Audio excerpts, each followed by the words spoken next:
Noonish. Noonish. Noonish. Noonish. Noonish. Noonish.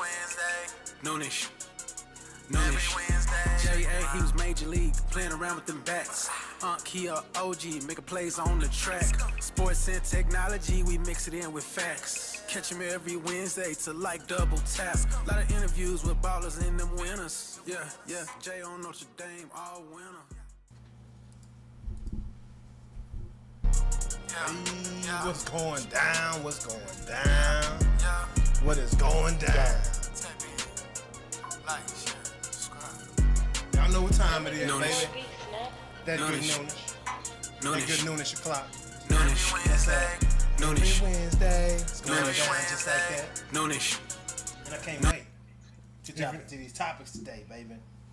What's going down, man? If you didn't know, man, another beautiful week, another beautiful Wednesday. We are blessed to be in the building to talk about this sports and technology today. If you don't know, you're about to find out. This is Noonish Sports and Tech. I'm your host, J.A., a.k.a. Jonathan Anderson, here with my awesome co-host, my uncle, Ron Bulwer. What's going down, Say, man, it's the same old thing, man. Just another day. Yeah. Just another day. 6 feet up, huh? 6'2" for you. Yeah. I ain't quite got to the 6, but get on these tiptoes, we can get there a little bit. You know what I'm saying? Yeah, better than under, man. But nah, so much to talk about in sports, man. We're gonna get to it, but y'all know how we like to start this thing off with the one and only First Lady of F1, Miss Christiana Yebra. Oh my god. Wow. Wait, what's that new sound effect? What are you doing? What's going down? See Crowd? why? That's the crowd going wild. They going crazy for you Are all right now. my You fans? just soak it up. Girls already in the house. Just soak it up a little bit. Thank you guys. Thank you so much to all of my fans out there. Yeah,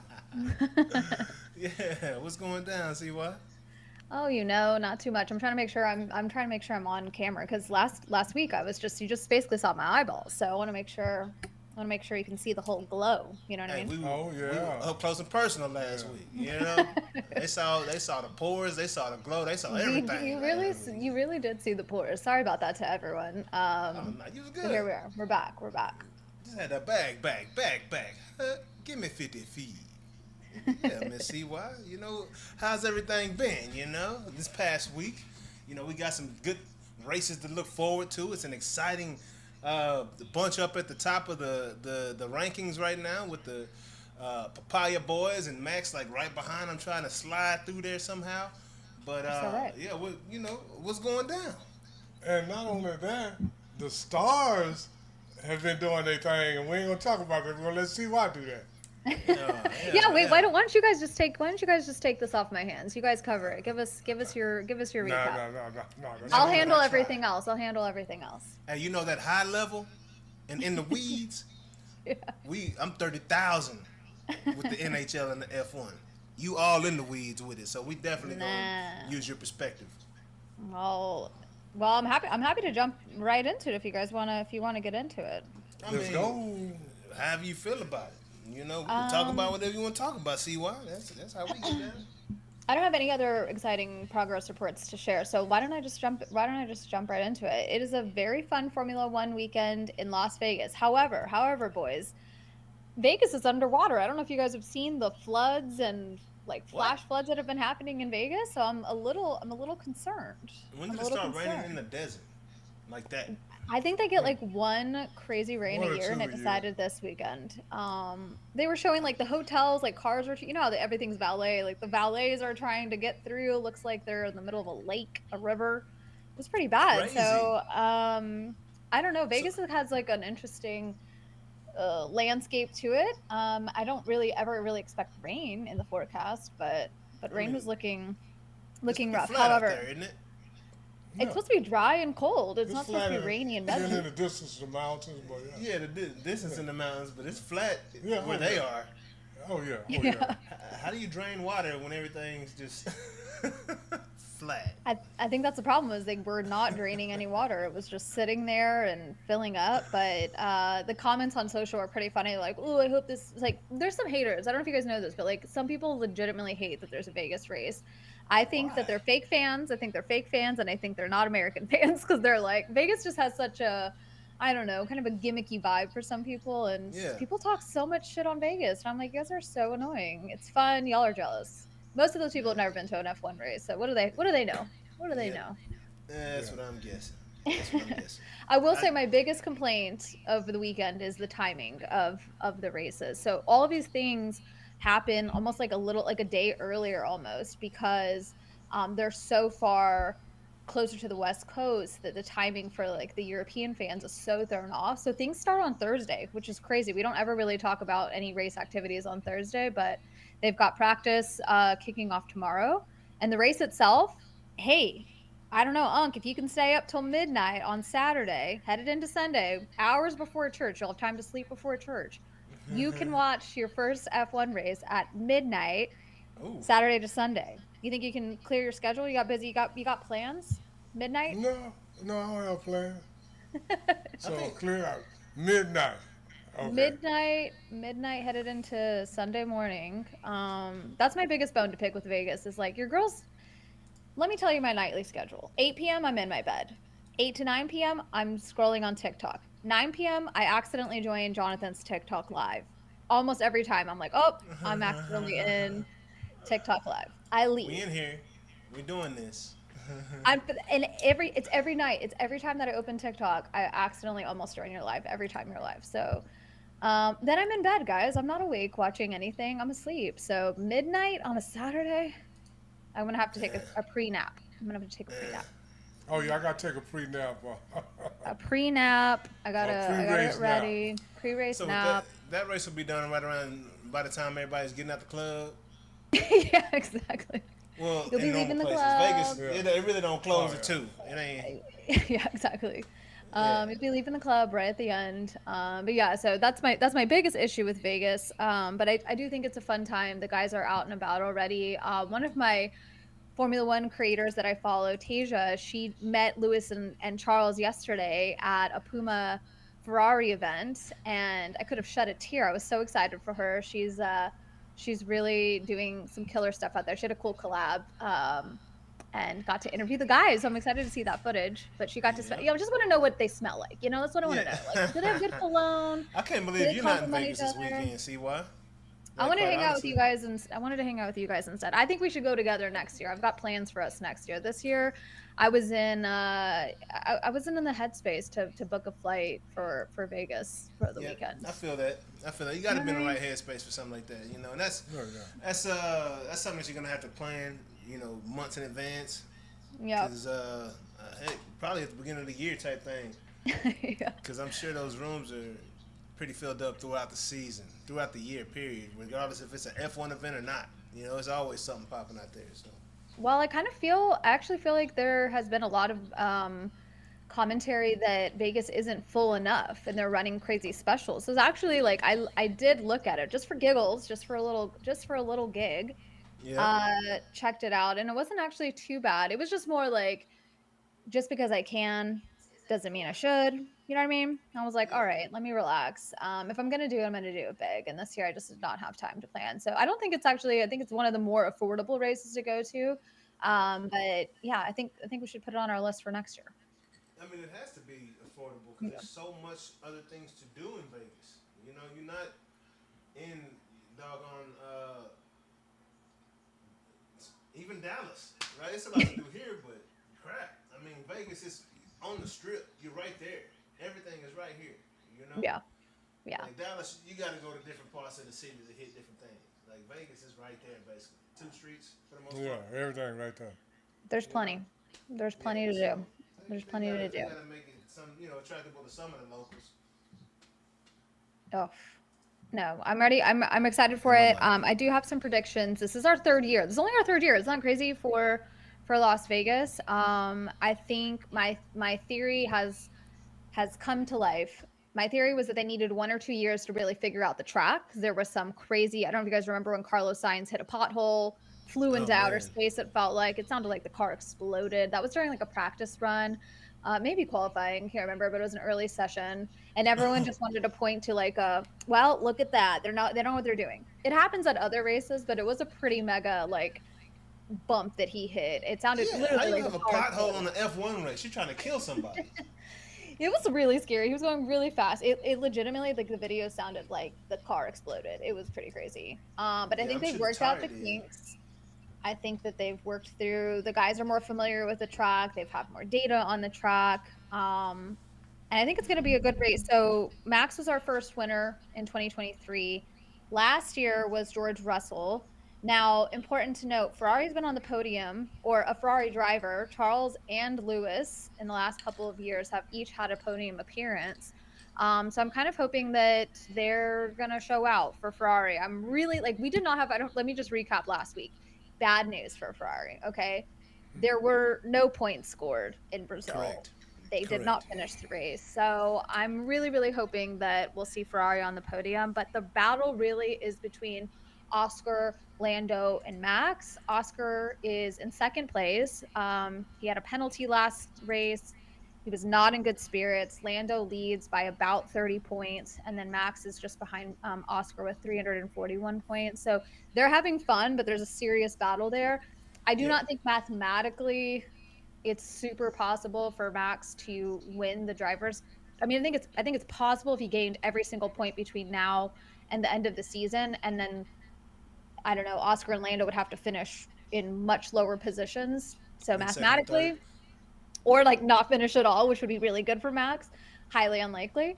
But yeah, I think Lando's gonna be on the podium. I think we'll see a Ferrari, and I wouldn't be surprised if we see a Mercedes. They had a great week at our last race. Do you remember Kimi Antonelli, our little young pup, our Yeah, little young baby, Kimmy. on the podium? So yeah, I'm expecting. If I had to make my true prediction, I'm expecting a Lando win, a Max in second, and maybe a George Russell in third. And I'm hoping for a Ferrari in the top five. Can I? That's all. I'm lowering my expectations. Let me re-reel. If I could just see a Ferrari in a top five, I'd be very pleased. Actually, you know what, guys? After the Top last 10. race, Top if we 10. could, yeah, could we just finish the race? I would just love if we could finish the race at all. That So, would be great for me. just quick question about young Kimmy. So, Yes. has he shown the ability to do this consistently yet? Like, like Great two races question. in a row? Because I know earlier in the season he was, Max. He hit Max pretty good, knocked him out of the race on the first lap, like in the first seconds of the lap or something like that. Wow, good memory. No, you're so right. He had like he had a really exciting first couple of appearances in Mercedes, and then he just kind of fell apart. And when I say fell apart, like I'm being hard on him. Like he's a rookie. A lot of the other rookies aren't doing nearly the amount of work that he's doing and driving that amount Yeah. of impact. But he's definitely had a lot of ups and downs. But I think Mercedes kind of has had that all season. Yeah. I don't know. Russell's just one of those random guys that he just kind of always shows up, and I never put him on my predictions because I kind of almost forget he's there. Not because he's not a good driver, not because Mercedes is a Mercedes. Like he's sneaky. Like he'll Yeah. have consistent top 10 finishes, or even sometimes top 5, and then randomly will show up on the podium. So yeah, Kimmy's not been as consistent. I don't know. It's just so different from race to race. I think Vegas is such a different environment. Yeah. And I think it's such a fast track. I mean, there's some visuals from the sky, like where you can see just that straight is insane, and the top speeds on Yeah. that are crazy. So I think it just My takes. I think gosh. Vegas takes a mature driver for sure. So I don't know. I think Kimmy could do well, but I'm looking at Mercedes in general for likely a top 5 appearance, maybe from both drivers. I don't know. We'll see. And based off that top speed you're talking about and that strip, I'm Oh my taking God. Max to win big. Yeah, I never give predictions. Wait, what? Yeah, wait. Let's do. Let me hold on. I gotta write down. Yeah. I gotta write down what I say, because sometimes I'm like, I don't know. I'll watch the first practice and I'm like, I don't know. Let me see what happens. Yeah. I think we'll see. Okay, let's formalize it. Let's write it down. You're saying a Max win? Yeah, I think a Max win, and then the Okay. Papaya Boys, and then Okay. whatever after that. Carlos Sainz might do something, just because Ooh. he's been going in a little bit, pretty hard for He Williams did this have year. he did have an appearance on the podium last year. He and Lewis, which is wild in the Ferrari and a Mercedes. Oh God, the Oh, golden wow. day. I just keep thinking about like I just want to see Lewis on the podium one time. Now, Man. important to note, this is a triple header, so this kicks off the last 3 races of the season. So I think it sets a tone for the rest of the races. Like how we go leave Vegas is how I think we'll head into the last several races. Like I think it's a good picture of what we'll see. Man. Okay, so you're saying Who Max has the Papaya guys and maybe Carlos? That's wild, but it could happen. Yeah, yeah. Okay. And I'm like, who has the better chances of winning? Mm-hmm. LeBron Okay, why don't- James okay, let winning me- a championship or Lewis Hamilton winning a race? Who has Okay. the better odds? Okay, I'm gonna make my crazy prediction. I'm changing it because I want to win. I want to throw something crazy out there. Yeah, I'm what you got? saying a Lando win. I have a freaking suspicion you're gonna be right. I'm gonna say Lando's gonna win, Max in second because of something crazy. There's gonna be a qualifying issue, and Max is gonna end up in second. And just for giggles, just to show my love and my light to my main man, Lewis Hamilton. If you're watching, I know you are. I'm gonna put Lewis on third just for giggles because there's been a Ferrari appearance on every podium in Vegas, and he's due. You know what I mean? He's due. Yep. And I'm just gonna throw that out there. Is it likely? Highly not. But you know what? I just in the spirit of you putting Carlos on the podium, I'm gonna put Lewis on the podium. You gotta throw him out there, you know. Hey, Yeah. You know, Carlos hadn't been too bad for Williams. Yeah, I'm just saying. He really has not. I think he's really proven his worth to Ferrari and what could have been. But okay, I like this. All right, we'll follow up next week. We'll see how we did. Right on. So hey, you know, I know you went and Miss CY is real deal Holyfield. I know you know, but I don't know if the people really know. But I know you went up to New York, or I believe you were in New York last year when you had the interview with Greeny. Yeah. Mike Greenberg Mm-hmm. of ESPN, and y'all had a conversation about the ESPN bet platform, I believe, right? Oh my gosh. Okay. Yes, you have a great memory. I on stage asked Mike Greenberg, as many of us know as Greeny, my guy. I pushed him a little bit live on stage, and I said, "Hey, ESPN bet is very exciting. There's a lot of buzz around, a lot of money being spent. He has a whole bit where he's boosting bets, and he goes boosting on his commercials, right? And so I'm leaning in on that. But I had to ask him, like, ESPN bet only had about a 2 or 3% adoption rate. I think I said 5%, but I knew in my head it was only 2 or 3%. But it just sounded way better than saying that. So I said, why do you think only 5% of fans have converted into ESPN bet fans? And he kind of was like, no, I don't think that number is right. And I said, you're right. It's actually lower, but what do you think? And because to me, it's a perfect alignment, but I'll get into it. But imagine this, like, how many people do you know who use ESPN? Like, even your Everybody. my mom doesn't know anything about anything on sports, but she uses ESPN religiously to become a fan. Like, that's her entry. She highlights if you don't see the games. Highlights, Sports Center. Like whatever. Yeah. You might not know anything about sports, but you know a not top 10 moment, right? Like, or a top 10 moment. So I think ESPN has such an amazing reach and so much history to it. Like, what were your favorite ESPN shows that you've watched over the years, and like the favorite characters that have come out of ESPN? I'm sure you have one. The favorite character?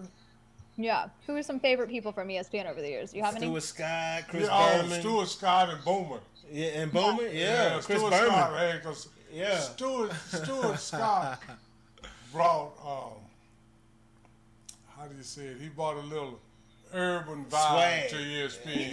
Yeah. You know, when he was saying he cool as the other side of the pillow. Yeah. And, they didn't know nothing about that Yeah. on ESPN. Yeah, Yeah, it's cool Stuart as the Scott other side of and the Boomer. pillow. Yeah, that rumbling, bumbling. Yeah, Boomer is off the chain still. Yeah. Chris Oh, Berman.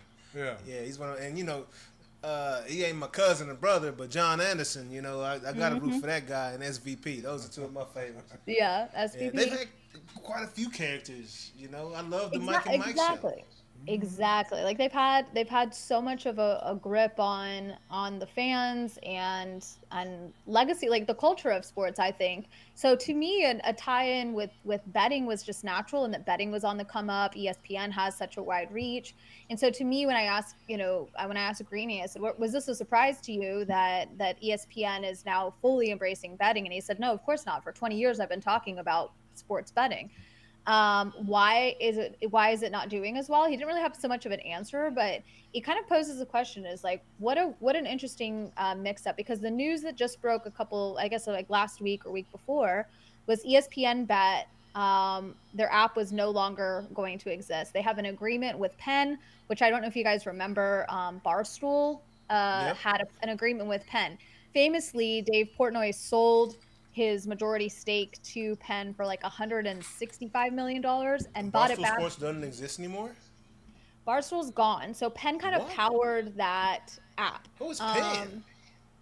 It's Penn Entertainment. They're the operator. They're the ones who basically power these products. The front of that is They run Barstool. syndicate. The front is ESPN.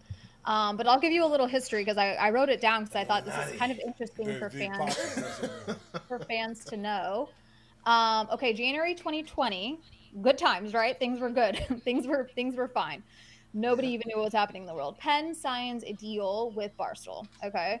Penn Yep. acquires a 36% stake in Barstool for $163 million Is from this our PIN, PEN, PENN, PINN, double N, P what? PENN, Penn. Oh, okay, I gotta check these people out. In February 2023, they complete a $388 million acquisition that gives them 100% control over Barstool. Absolutely insane. They fully migrate everything into the Barstool platform. Okay. For how we're, much? We're in 2023, $388 million. That's all he sold Barstool for? What do you mean all? Yeah. I think he could have made more off of Barstool if he just continued his Barstool. I don't know. I ain't counting his pockets, but I know Who knows? Barstool I mean, who knows was where- a very popular, internet outlet, right? Like Right. channel. So I think that obviously there's something we didn't know there, right? Like why have an acquisition at all? I think maybe maybe the revenue wasn't there from all of the other media opportunities that they had. Maybe, who knows? I don't know the inner workings, but very interesting move. That's 2020. In 2023, they sell Barstool back to Dave Portnoy for $1. Okay, this is August of 2023. $1. He made all that money, and then he paid $1 to get everything back. That's the type. Remember last week when we were like, I wish I could get paid to go home. I wish I could That's crazy. I wish I could get paid a lot of money and then buy back everything I'd worked for $1 and have it all back and still keep that cash. You know what I mean? I think Southside was purchased for like $5,000. I'm dead serious. The old my Sears God. building. I think Yeah. it was purchased for $5,000 before they renovated and made it Southside. You know what? I gotta get into real estate or apps, I guess. I don't know. That's Okay, so November 2023, Penn rebrands the app to ESPN Bet, and then they launched. Now, like, there was a lot of hype around this. They were trying to get licensed. It's a lot of work to get licensed to become a regulated sportsbook product. And then they just struggled. Like, there's a lot of hype. They get millions of users on the app, but the revenue that they were making just really, really struggled. Even after they started to go live. Fast forward to 2025, there's a lot of news about like kind of the losses that are happening, the lack of saturation or adoption from fans. It's kind of like around March is when I asked Greeny, like, why do you think only 2% of ESPN fans are using the product? Just coming out in November, Penn and ESPN totally terminate the agreement, which was worth up to like $2 billion for several years. Yeah. There was a clause that said they could get out of it, I think at the 3-year mark, which they were getting close to. So they both leave and they break up. All this work, Booster baby gone. They terminate the agreement. I'm Crazy. sorry. Please keep going. No, it's okay. Yeah. No, so it's like ESPN is a comfortable space. Mm-hmm.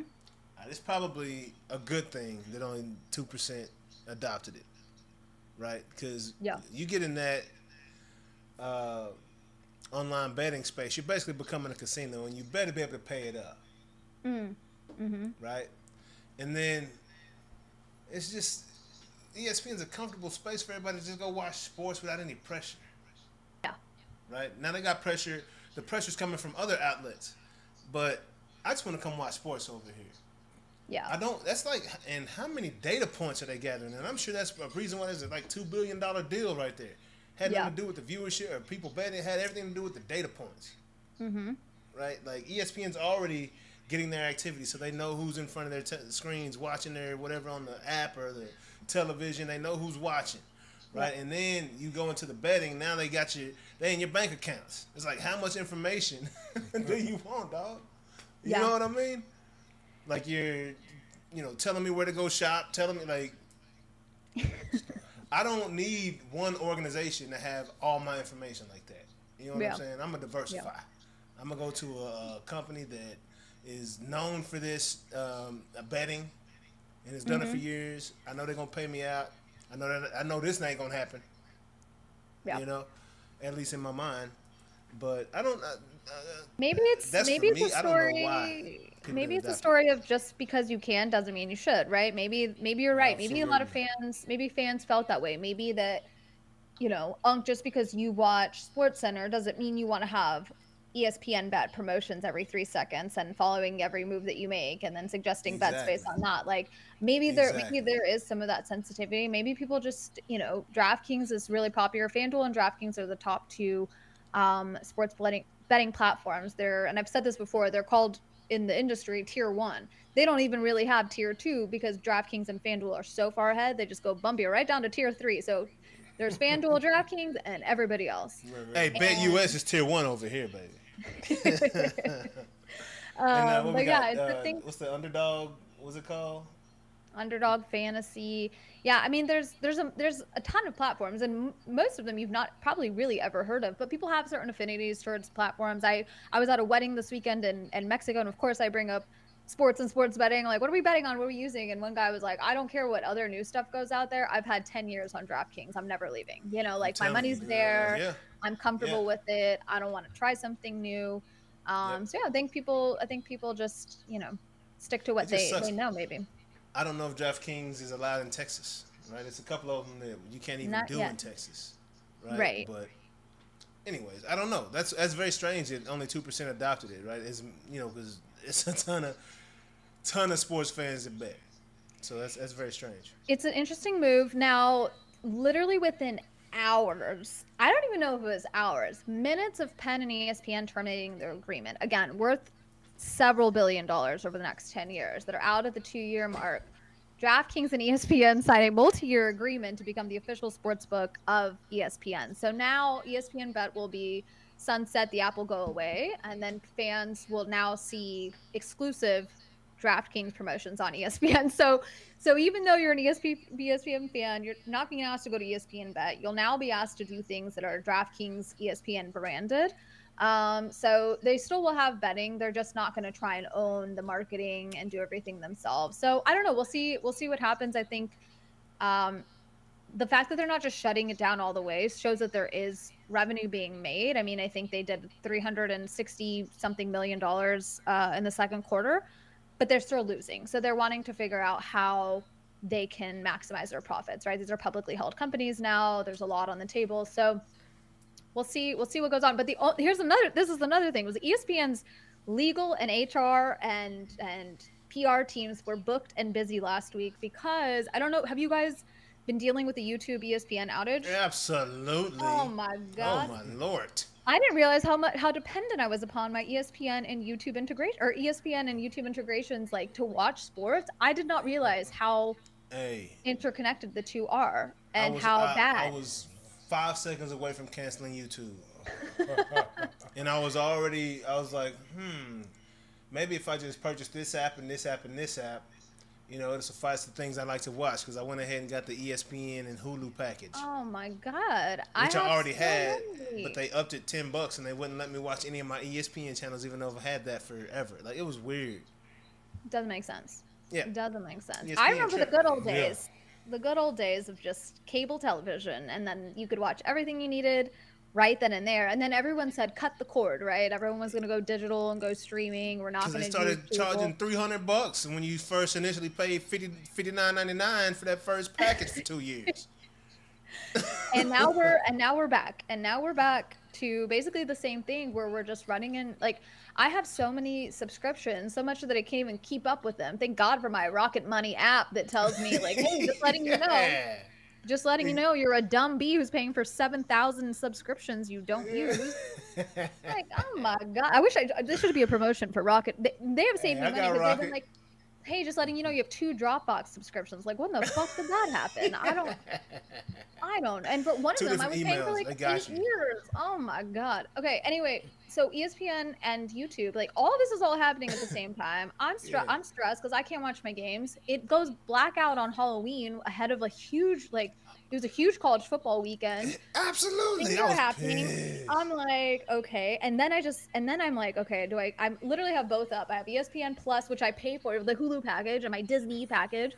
I've got YouTube pulled up. I'm like, I don't know what to cancel. Yeah, I don't know what to I have merge. ESPN Plus, but you don't get any of the regular ESPN football Oh, games you on don't have ESPN ESPN Plus. Unlimited? There's a whole new. I was like, It's crazy. I don't know who I need to call. I need to call So- somebody. In my mind, it's kind of Mm-hmm. perfect timing for ESPN to up the ante, especially when they're offloading the ESPN bet when they're taking a significant loss. They got to capture some of that bread back. Interesting thought. Well, that was kind of the whole beef. I always think about business, man, and where And the that's what it money's was, going. right? They're not trying to piss off their fans. What they're trying to do is make their money. And what Google owns YouTube, obviously. Thank you, YouTube. We like you so much. Please don't punish us. Give us more views. They've already punished us. So, matter of YouTube, fact, please is the help us chat out. working today? Because they Somebody told me say that something. my chat wasn't working because I had a kid setting on that I didn't have on, and my chat was turned Oh on, my and then they God. were like, "Well, we can't give you any further information, and Yikes. basically we don't know what to tell you." Well, I just sent a message to our own chat. How meta of me to do that. Let's see if it shows up.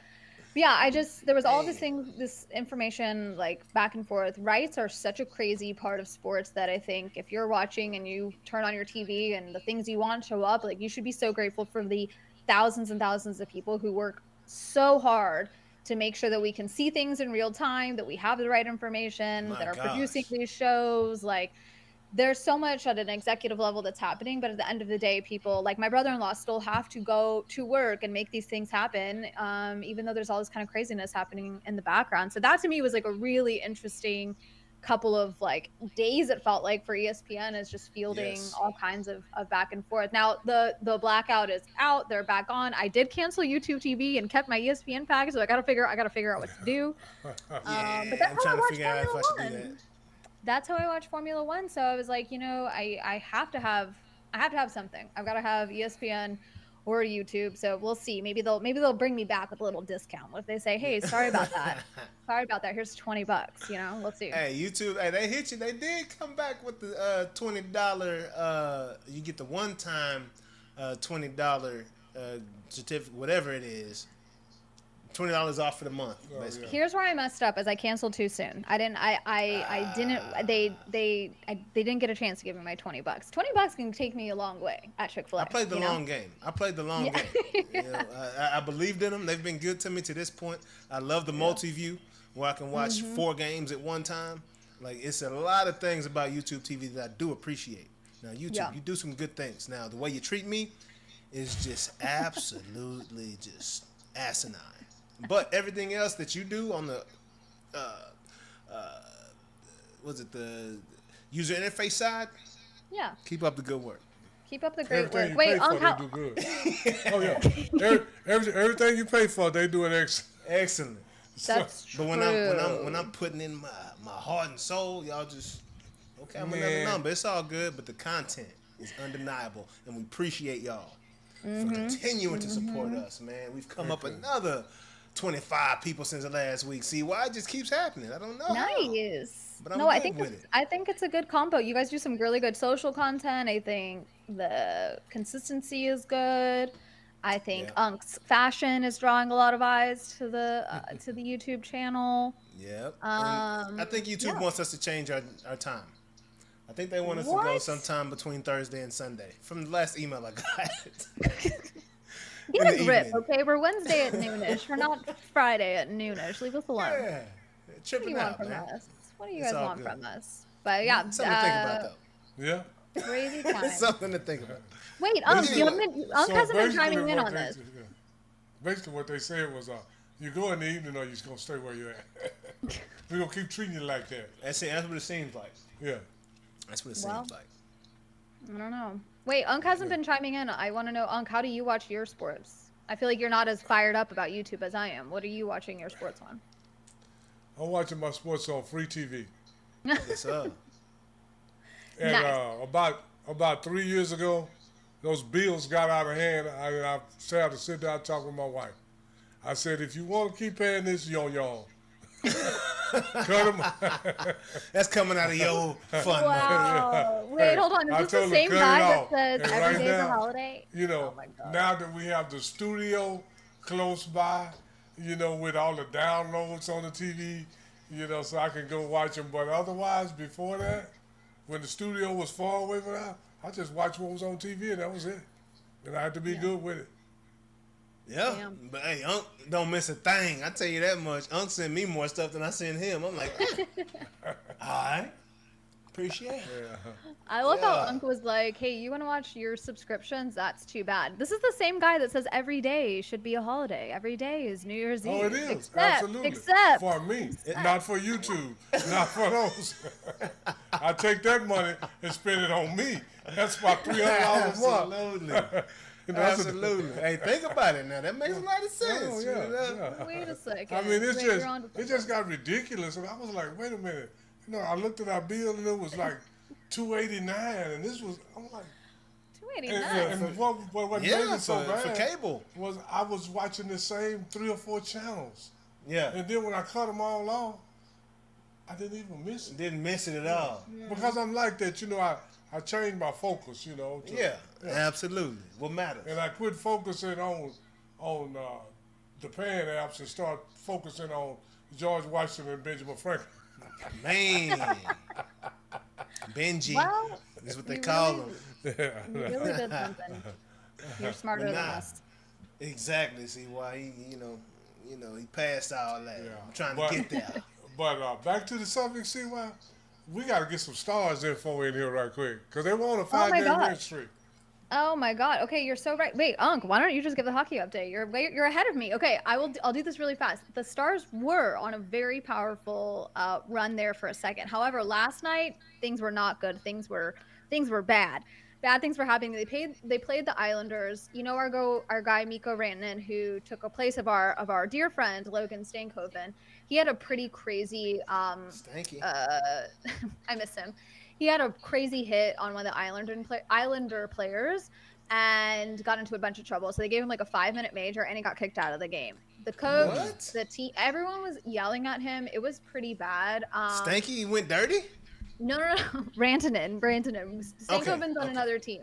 Mikko hit another player pretty Oh, hard. So bad Rantanen. that he had to be like helped up off the ice. So he's the leading scorer for the Stars. I think he's got 27 points in the last 20 games. He's given a 5-minute major for Mikko. boarding, which gives him an automatic game misconduct. So he gets to leave. Aren't you Now, supposed to hit players hard in hockey?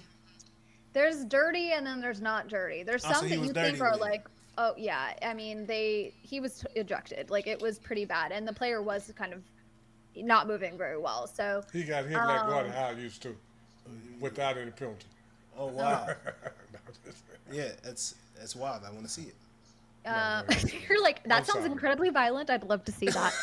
Welcome to America. Yeah, that sounds incredibly violent and terrible, but I'd love to see the clip if you have it. Yeah, it was a kind of a crazy. The last minute of the game was wild. They thought that they scored, or that the Stars had scored the tying goal. There was like literally 1 minute left in the game. They called goalie interference. They take the goal back, and the Stars lose 3-2.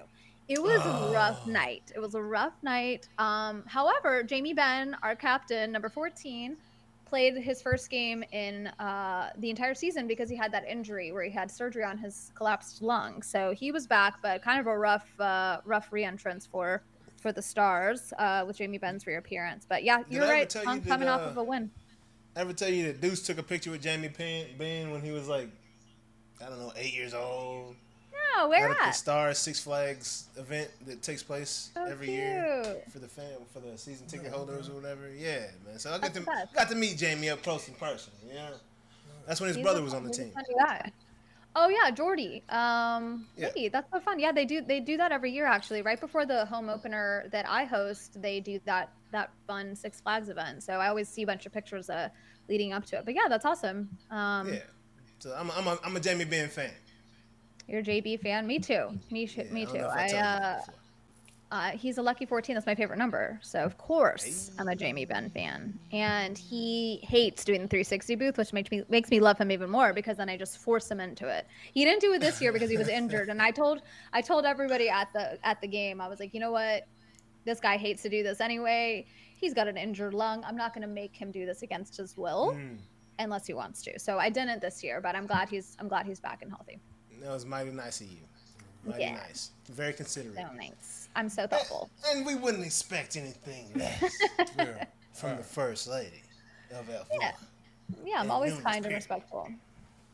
Yeah, man. But no, see why? Thank you so much, man. This was the ESPN bet information. Absolutely off the chain. Looking forward to this Las Vegas GP.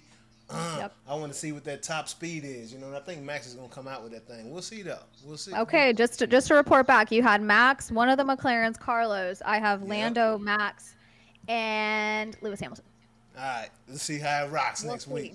We'll see. Okay, love y'all. I'll see you soon. All right, love you I too. see why you have a great week, girl. We'll see you later on, girl. Peace. Yeah. Y'all know what it is right there.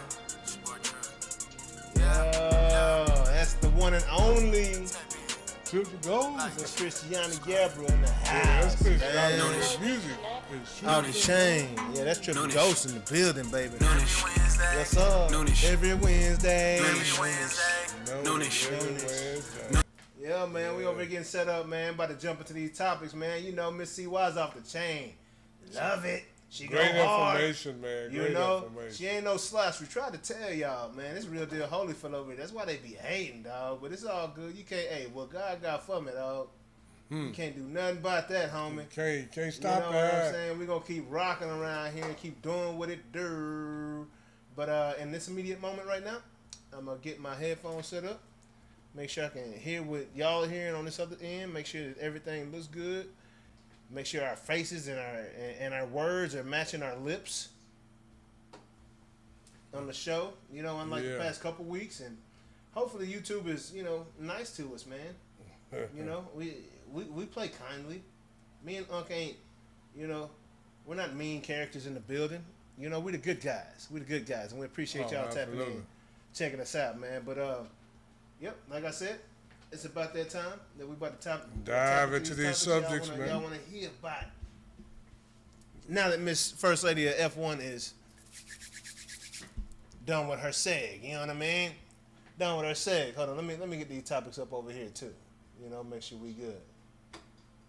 What you been up to though? Everything been good with you over the past few days? Good, just chilling, doing my regular stuff.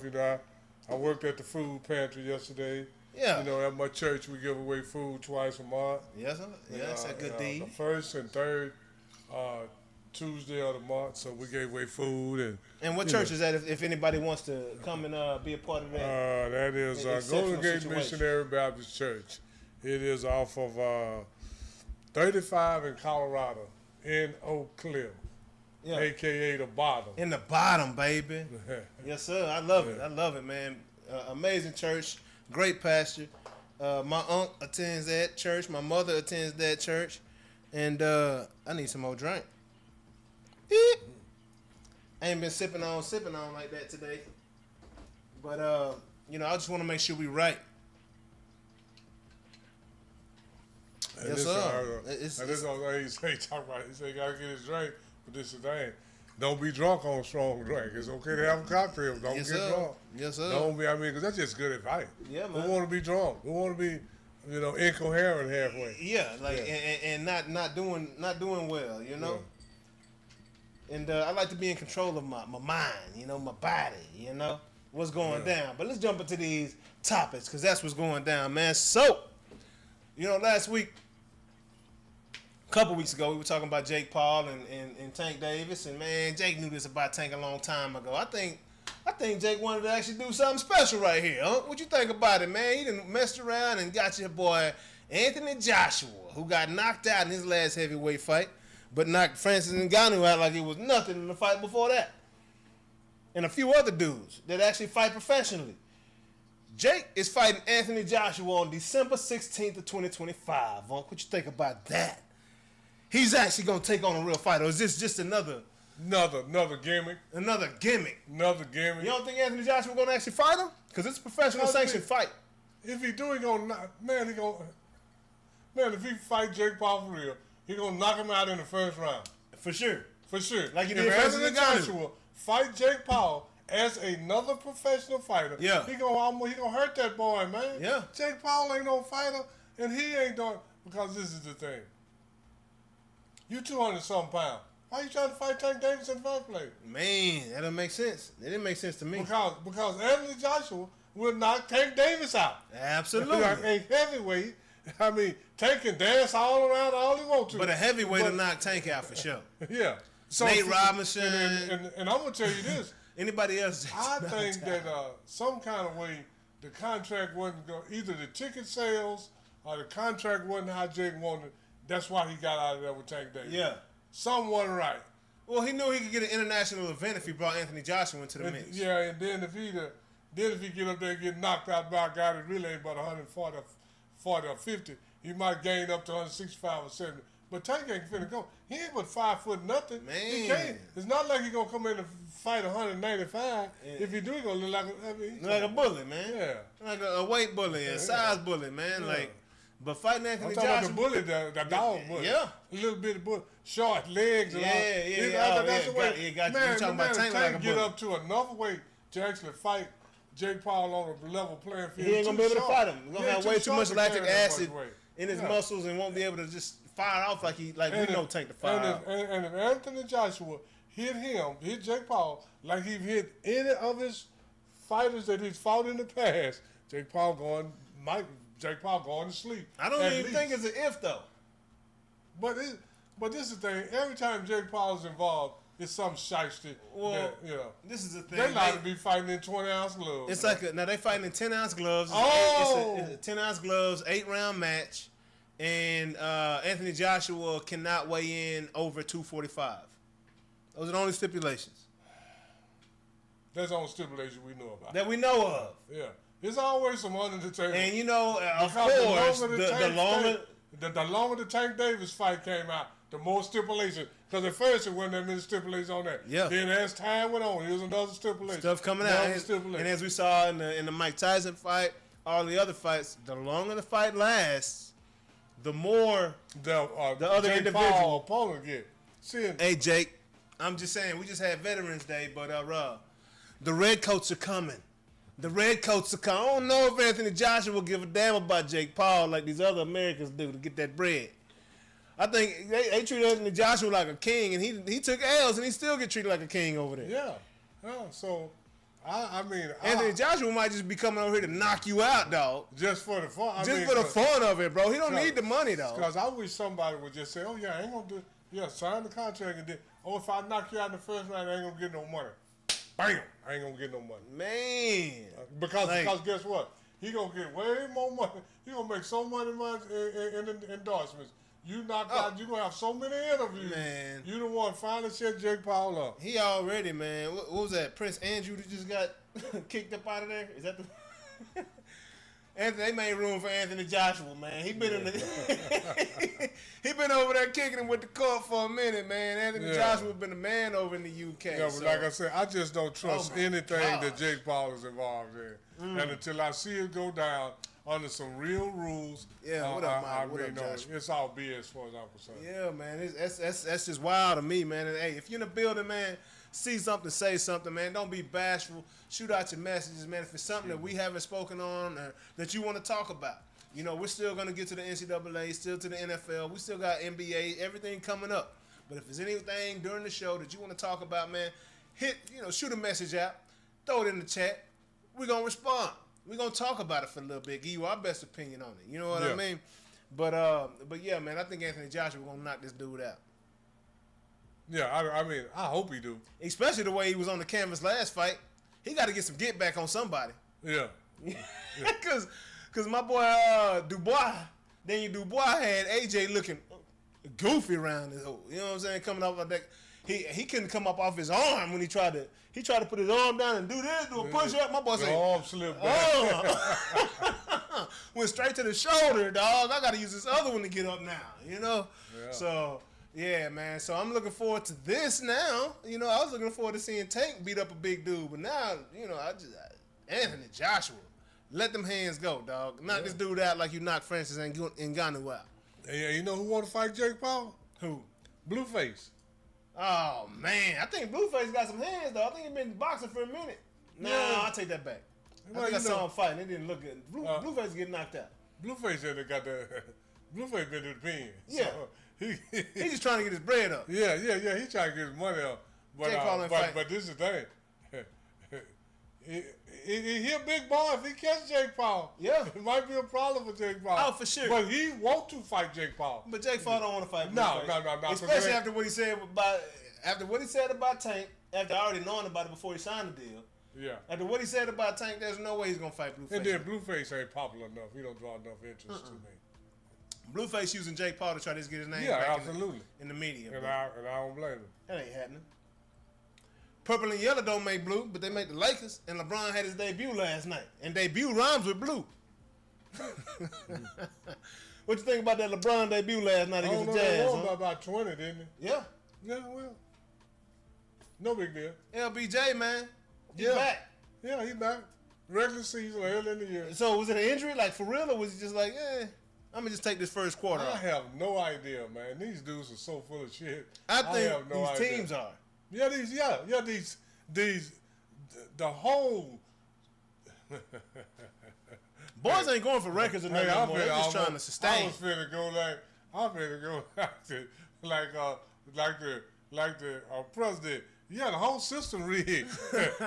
But if you want it to be different, you change it. No, I'm just saying, man, between the coaches, load management, these guys not going, I don't know if LeBron was hurt or not, or they just saying they know he's not going to play 82 games no way. Absolutely So not. let him rest at the beginning, and then we'll get a little feel.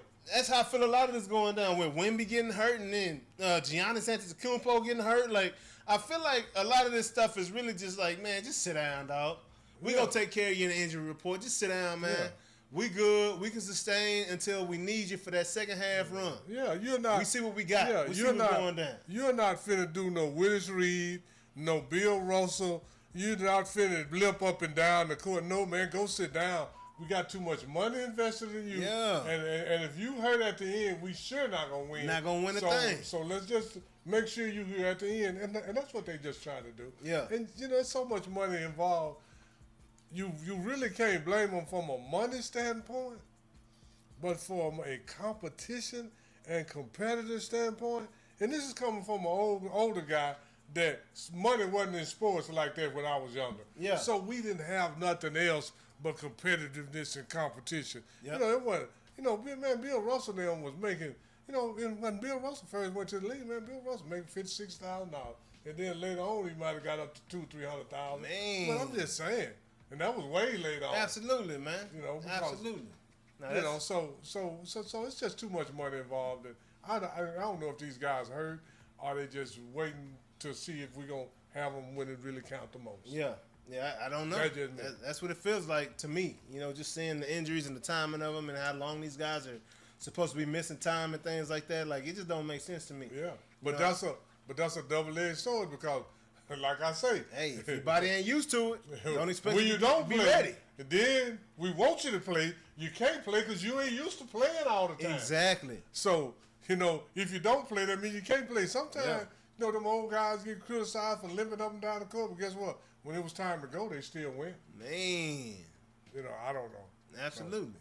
Absolutely, they still win, man. And but- LeBron's still great, and this the whole thing. The Lakers want him to be there to see if they're gonna have a chance to win the championship, but they gotta have some size because they be trying.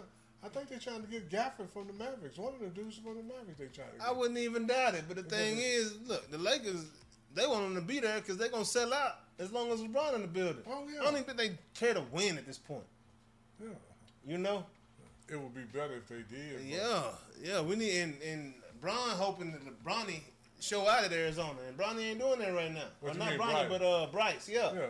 And Bryce ain't doing that right now. You know what I mean? I don't know what Bryce is doing, but I know his first games he wasn't doing that. Yeah. Well, you know, the college game is I so love much Bryce, too. different than a professional game. Yeah, because you playing in the coach's system. Yeah, and and I'm just saying, like professional this. game a lot more ISO. And Bronny and Bryce probably has been trained as professionals their whole life. Yeah. Not as amateurs. For sure. Not trying to be funny. For sure. I mean, now Bronny ain't doing it in the pros, but Bryce got a little better side. They said, you know, people think Bryce better than Bronny anyway. Brian got a couple starts though for the Lakers, doesn't he? But he not putting no points up though. Yeah, he did. He just starting and they Yeah, he sit him on the just bench for the started. rest of the game. Yeah. What's the purpose of starting him though? Just to get it out the way. Straight up, Yeah. man. Brian, like is he too small? Like what is the deal with Brian? Because he go down to the G League and he kills them boys.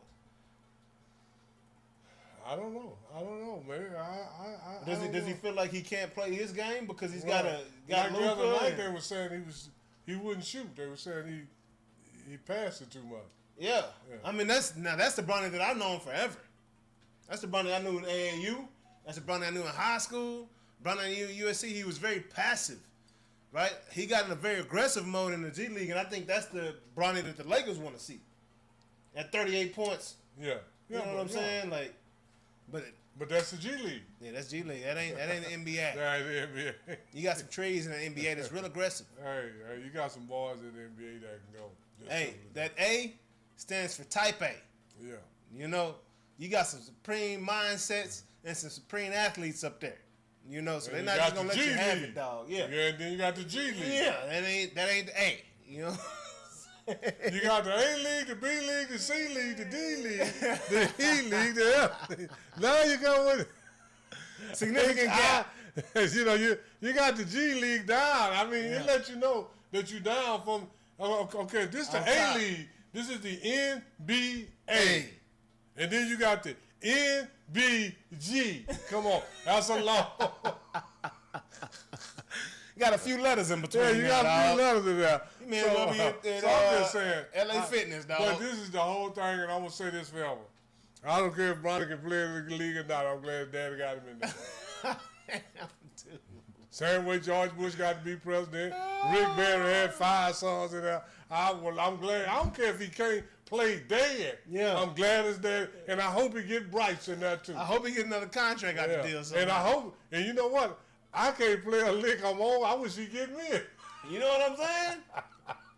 LeBron, holla at your boy, dog. Hey, holla That's at your the boy, toe on bro. the court. That's the Holla at toe your on the boy. court, dog. Hey. What up, Spike? Hey, Chino, what's going down, man? So, nah. but yeah, so, and I already kind of hit it a little bit, but this might be the demise of this man's career because we've seen moments of greatness from this kid already. 7'6", 7", whatever he is, 5'4", whatever it is.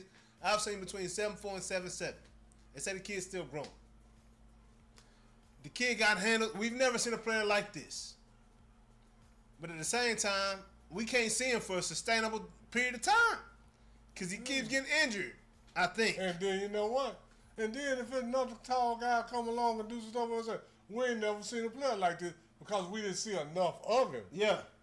It didn't see enough of him. We see enough of Ralph Sampson. I was about to say, that's Ralph Sampson. 7'4" can have. I mean, handles are different now. Yeah. Because they let you carry the ball. Man, So that make the handles different, you know. But far as in the day, at the time, Ralph had the same handles for the time that Wemby got now. Really? Yeah, for real. And I'm gonna say it like this: he had hops, all kind You of. think he had a better vertical than Wemby? He ain't as tall as Wemby, but I think he may have had a better vertical. Ralph was what, 7'4", wasn't he? Yeah, well, Wemby's supposed to be 7'6". But he came in 7 for 4. Well, right. I mean, I'm just saying. But That's he crazy. came in. I mean, but I'm just saying. So we saw this. You saw this before. Yeah, I mean, it ain't because when you don't see enough and a player don't have a long, sustained, high level career. We ain't never seen this before. I tell you what, we just saw it for a short period of time, and if Wemby has been hurt every year he been in the league. So what you think? You think Michael Jordan and Ralph Sampson could have done something if he stayed healthy? Well, Ralph Sampson was with Houston. He wasn't with Chicago. Why do I always put him with Chicago? No, he was with Olajuwon. I always They beat the Lakers one year. When they were Ralph young. Sampson and Olajuwon make David Robinson and Tim Duncan look real like second level. You know what I'm saying? Yeah. That's crazy. Ralph Sampson and Olajuwon, the Dream Shake. And guess who was the center? The Dream. Hakeem. Ralph was at forward. From the 4. Wow. Man, come on, man. That's why I say, is he exactly like Wemby? No. But is he a tall dude, like I say, for the times? His handles are different because they get away with a lot more. Ain't no reason for B to be shooting a 3 like that. Ralph was probably shooting 18-footers? Yeah, 18, 20-footers. Yeah, the outside side, the inside. Man. And Hobbs could handle, So what was his detriment? Knees, feet, what was it? Knees. Injuries. God, was boy. Yeah, that's wild. Yeah, that's wild. So Wemby got to be careful because these guys that's real tall guys with a slender frame, and plus they can jump. That's his man. At what point does the NBA stop taking chances on guys that are too tall? Might be very skilled, but we're talking about a lot of money going into these guys. Never. Because as long as they got that potential. Even if it's a 2-year run, it's Even worth it. if it's a 2-year run, they're not gonna stop because this is the thing. What if this is a guy that's gonna do it for 10 years? We don't know. Yeah. What if? So we gotta try. So I'm gonna say they ain't gonna never stop. I'm just saying they use analytics for everything, and analytics show these tall dudes don't last. Yeah. You know what else analytics show? What was that? That they don't even live. Man, you got a 60. If you 7 feet tall, you got a 60% chance of dying before you of 60 years old. Because of too much pressure on that heart. Yeah, your heart got to work too hard to pump the blood all the way to your feet and the top of your head, though. Yeah. That's a long way to go. Yeah. So all of you tall guys, go talk to John Sally. He know what to hook you. He got the hookups for that machine that have tall guys. That they put something on you and they squeeze your legs and all that to help pump the blood up, and you got to go twice a week. Yeah, John Sally pretty intelligent dude. Yeah, very intelligent dude. Yeah. Right on. John Sally, man, with that. But all you tall guys, get with John Sally. He know all about that. Yeah, man, that sucks. That sucks that Wemby's down. That's another good solid young prospect, man, that we hopefully get to watch play for a long. Yeah, his talent, his talent is unlimited. Now his physicality seems to be showing limitations. Yeah, man. Moving along. On to it was week 12, y'all. Forgive me for the graphic. Got it wrong. All right, NCAA week 12 review. Right? Last week, I believe it went 2-2 again. It was a bad week for us. It's all good, but I almost leaned towards Oklahoma. Because they beat Alabama. I did pick Alabama. Yeah. And then who else? I said Oklahoma. Yeah. I said Oklahoma going in Alabama and take that. You talked yourself out of it. I talked myself out of it. Yeah, I didn't. I talked myself out of it. I was going to go with OU, but I ended up picking Alabama when I talked myself out of it. But OU got that dub. Crazy, 23-21. Georgia beat Texas, 35-10. I'm not surprised. I was hopeful. But did we pick Georgia, though?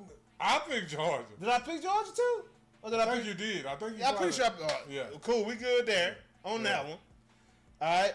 And then, we went 3-1 last week. We were 3-1 last week. Yeah. Because Oklahoma, Alabama, man, that was the only one. And almost 4-0 if I'd have stayed with my original. Yeah, absolutely. But Notre Dame did what they were supposed to do to Pitt last week, man. 135-17, man. Hey, Jeremiah Love is making his claim for the Heisman Trophy winner, man. As a running back, the kid is making incredible runs week after week. He's going to get you a 40-plus run every game. It just depends on what it's going to look like. Last week, Beautiful. Game before this one, dude tackled him on the ground. He bounced off of him. We talked about it last week. This week, midfield, run the ball up the middle of the field. Him and the safety, man, he put a nasty spin move. Put him in that washer, you know what I'm saying, and just spun off of him, take it to the house. Washing machine, yeah. Hey, man, just crazy with it, bro. Crazy with it. Jeremiah Love been balling, doing his thing out there, man. C.J. Carr, Lloyd Carr's grandson, former Michigan head coach, his grandson doing his thing at quarterback, man. Faison, man, at wide receiver. Brian over there at wide receiver as well, number 0, man. We got a squad. And our defense, I feel like our defense is playing better than what we did last year. So, you know, as long as we get in, we got a chance around this hole. You know what I'm talking about? Let's go, Notre Dame. Yeah, fighting Irish in this thing. Told you your boy 6% around this hole. Let's get it, dog. You know what I'm saying? We in that thing up. I can't finish it yet. When we get in them playoffs, though, we gonna get the whole song. Hey, I'm saying like this. When they get a playoff, they better hold their fish different. Hey, we gonna hold them just like Conor McGregor do it, dog. And whop. Just keep whopping them boys, you know? Just keep whopping them boys. But yeah, man, we went out there to do what we were supposed to do against Pitt, man. It was a very impressive game. Not as close as the score shows, man. Got that 37-15 win, man. But this week's BetUS games of the week coming at you right now. Scan that QR. Oh, there you go. Scan that QR code, baby. Notre Dame, watch out. Don't take these boys lightly, but I think we'll win by 30. Crazy way to look at it right there, but that's what it is. Syracuse is one of them upset teams. They come in there and they upset everything you're trying to do real quick. They having a bad season, but they've upset some people already. You know what I mean? So, got to watch out for this game. SMU, Notre Dame, who you got on? I'm sorry, I said SMU. Syracuse, Notre Dame. Yeah, you said SMU. I was saying, what? You got me confused. Yeah, my bad. I was looking over. I'm going to take Notre Dame. I got Notre Dame in that one as well. Then we got Louisville taking on SMU. Who you got in that one, huh? I'm gonna go with SMU. I'm gonna take that. SMU settle down a little bit. They playing better lately. Absolutely, they was a little bit hyped up, man. You know they was feeling themselves after last season. Yeah, and then plus they lost a couple balls too. Yeah, that hurts. Hey, one of them on them Chiefs right now in that backfield, number 24. That's what I'm saying. They lost some. They lost, I think, 2 or 3 players to the NFL. Yeah. Anytime you lose some players to the NFL, it's got to hurt your squad. Hey, it's two significant players on them Chiefs right now from SMU. Yeah, 24 right. And my boy Rice, yeah. number 4. Yeah, at receiver, man. So SMU got some. We'll talk about them later. Yeah, man. We're gonna get to them, boy. Yeah. But I got SMU in this one as well, man. Louisville got a really good team, man. They are special, but I feel like when you talking about football and talking about Texas boys, I'm gonna choose us every time. I ain't gonna win every time, but I'm gonna pick us every time. Oh yeah. You know, I ain't talking about the Dallas Cowboys. I'm talking about born and raised Texas boy. Yes. When your team is built, say, man, how you thinking Oklahoma got so many national championships? Man, they built them on Texas ball. Just imagine if all these Texas boys went to one school. All the boys at A&M, Texas, SMU, TCU, Texas Tech, OU. What if they went to 2 or 3 schools still the same way? Man, I'm telling you, man. U of H. I'm telling you. All them schools, man. You know, but it's enough of them. Yeah. For us to be good, solid around across the board, you know. So I'm taking SMU in this one over Louisville. At home in SMU, man, that's gonna be a fun game. Straight up, I might try to get a ticket to that gym and go check it out. Then we got Texas versus Arkansas. Who you got in that one, man? I got UT. I got UT winning that one as well. Coming off that loss, I don't see them losing. It ain't gonna be no easy win because Texas and Arkansas go way. Yeah, that's a rivalry game. Way back. That's one of them games that don't matter what your team looks like this season or whose team, what the records look like. See, them boys gonna battle. Because a lot of people don't know this shit. Back in the day, not the Cotton Bowl Classic, but Texas and Arkansas used to play in the Cotton Bowl. Oh, wow. Not Texas OU? Not Texas. No. Texas played OU too, but Texas and Arkansas also played in the. Yeah, because back then. I mean, that's the border. They didn't have the facilities at a lot of colleges like they got now. Yeah. So they played in the Cotton Bowl, man. That was a big game. I wish they would do that again. Yeah, Texas, Arkansas, that was Man, that was right up there with Texas OU back Yeah, I in the believe day. it. That's where Jerry Jones and Jimmy Johnson went to school, man. Yeah, oh, absolutely. Yeah, so it's big ties right there between Texas and Arkansas, man. So that's going to be a highly watched game, man. I got Texas winning that one. And then we got, man, used to be the Pac-12. Now it's a Big Ten matchup. I don't get it. USC versus Oregon. Who you got in that one, huh? I got Oregon. I got Oregon. I don't trust Lane, man. Not Lane, but Lincoln. Yeah, Lincoln Riley. I don't trust Lincoln and them boys, man. Nah. Never. Defense can't ever trust them. Nah. Hey, what my boy Mike Singletary say? Can't Cannot win play with with them. Can't win Cannot with win with him. You know Cannot what I'm saying? coach with him. Won't Can't win do with it. him. Won't man. win with them.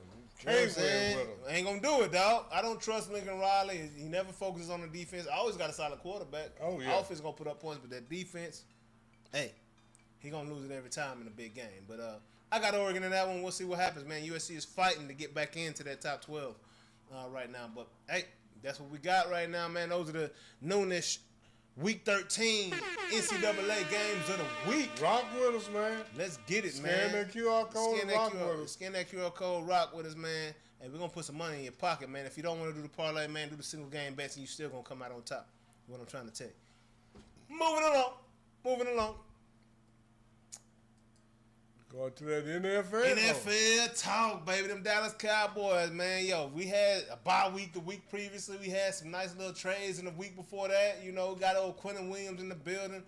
We had some people come off injury. Overshawn is back. Revel is back. The young rookie, man. Hey,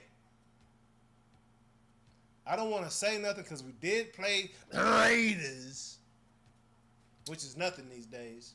Boys look real bad. Geno Smith, they so bad Geno Smith said, hey, if your dog died, blame it on me. You know what I'm saying? Kid late to school, blame it on me. You know what I'm saying? Yeah. He's like, it's just my fault, dog. Whatever. If things look bad around here, blame it on me. He know it look bad, dog. Everybody know it look bad. Geno don't care. Did you hear that statistic on Ashton Gentle? What is that? He got the lowest. Well, they got a statistic for everything now. Yeah. He got the lowest average from the time he get the ball till he get contact. Wow. 1.4 yards from the time. A lot of times getting the ball in the backfield, right? Yeah. So if you get 1.4 every yards, time you get the ball in the backfield, you might even make it back to the line of scrimmage. I said, God. They said that boy horrible. They said that he had the worst average this year and in many years from time you get the ball to contact. Are they blaming that on the O-line, or is it something that he's doing? Because when he got that safety, my boy, hey, he came to a stop. But the reason he came to a stop, there was already in the backfield. And they were already in the end zone. Yeah. So you can shake all He's you like, want. huh. I mean, as soon as he did this, it was a wrap.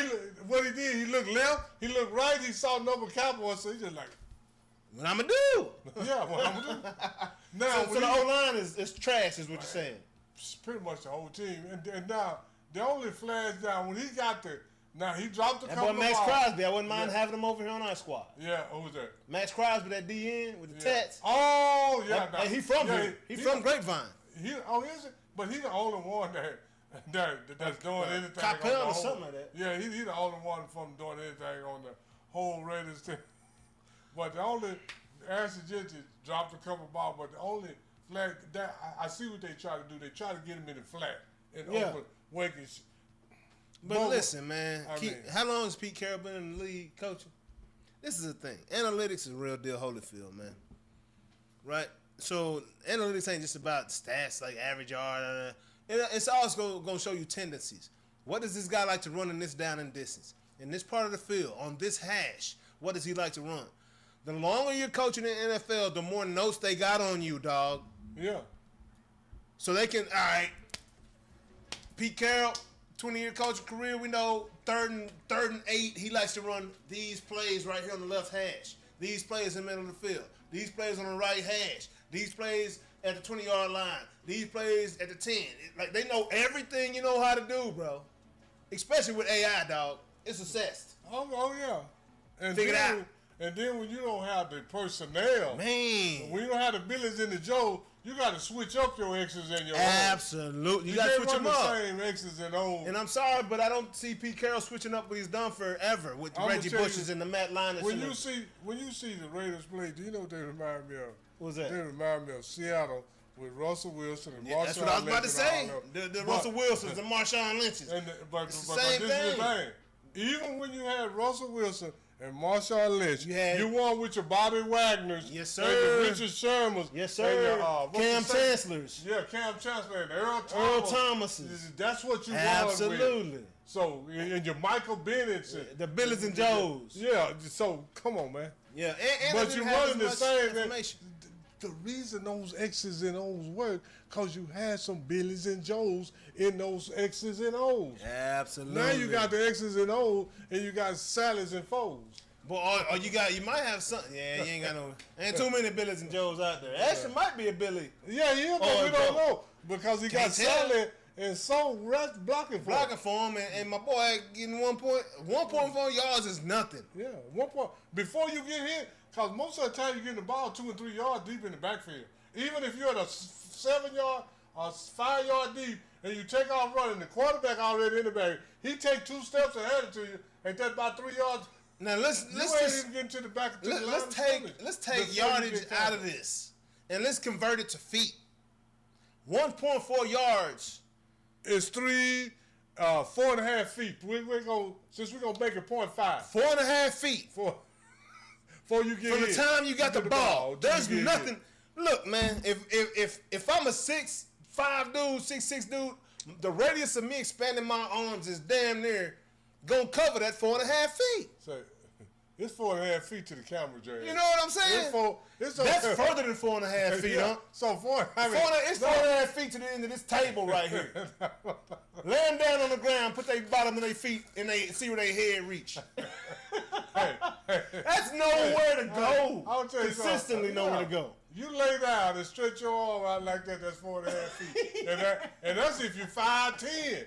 Now if it's 6'6", it's bad, man. So that's not good. So I feel bad for my boy. I do too. Yeah, because he's from Lone Star, Frisco, and it's all good. But this is the whole thing. The Raiders, they got a lot of good draft choices coming up. Hey, I guess they was a running back away. Yeah. And hell no. Hey, this is what I want to let you know, CJ. I didn't bring this up a while ago. We were talking about sports betting on Christiana. You know what the over and under was for the Dallas Cowboy game, right? What was that? 49.5 was the over and under. And they scored 49. Oh my gosh. And you know what they said? The next day, you ain't heard this? No. You know when CD dropped that ball, they killed the 49. They killed the over and under. See, that's why when you get gambling and sports mixed together, that's all they gonna talk. You say CD dropped that ball, but that wasn't a good pass neither. Hey, it hit both his hands though. Hey, Dak made it to where it looked like it wasn't questionable. But this is the thing. Hey, in the NFL, when it hit both your hands, what's supposed to happen? Supposed to catch it. Yeah, it hit both back. But it was tough though. It's an out route. He's running to.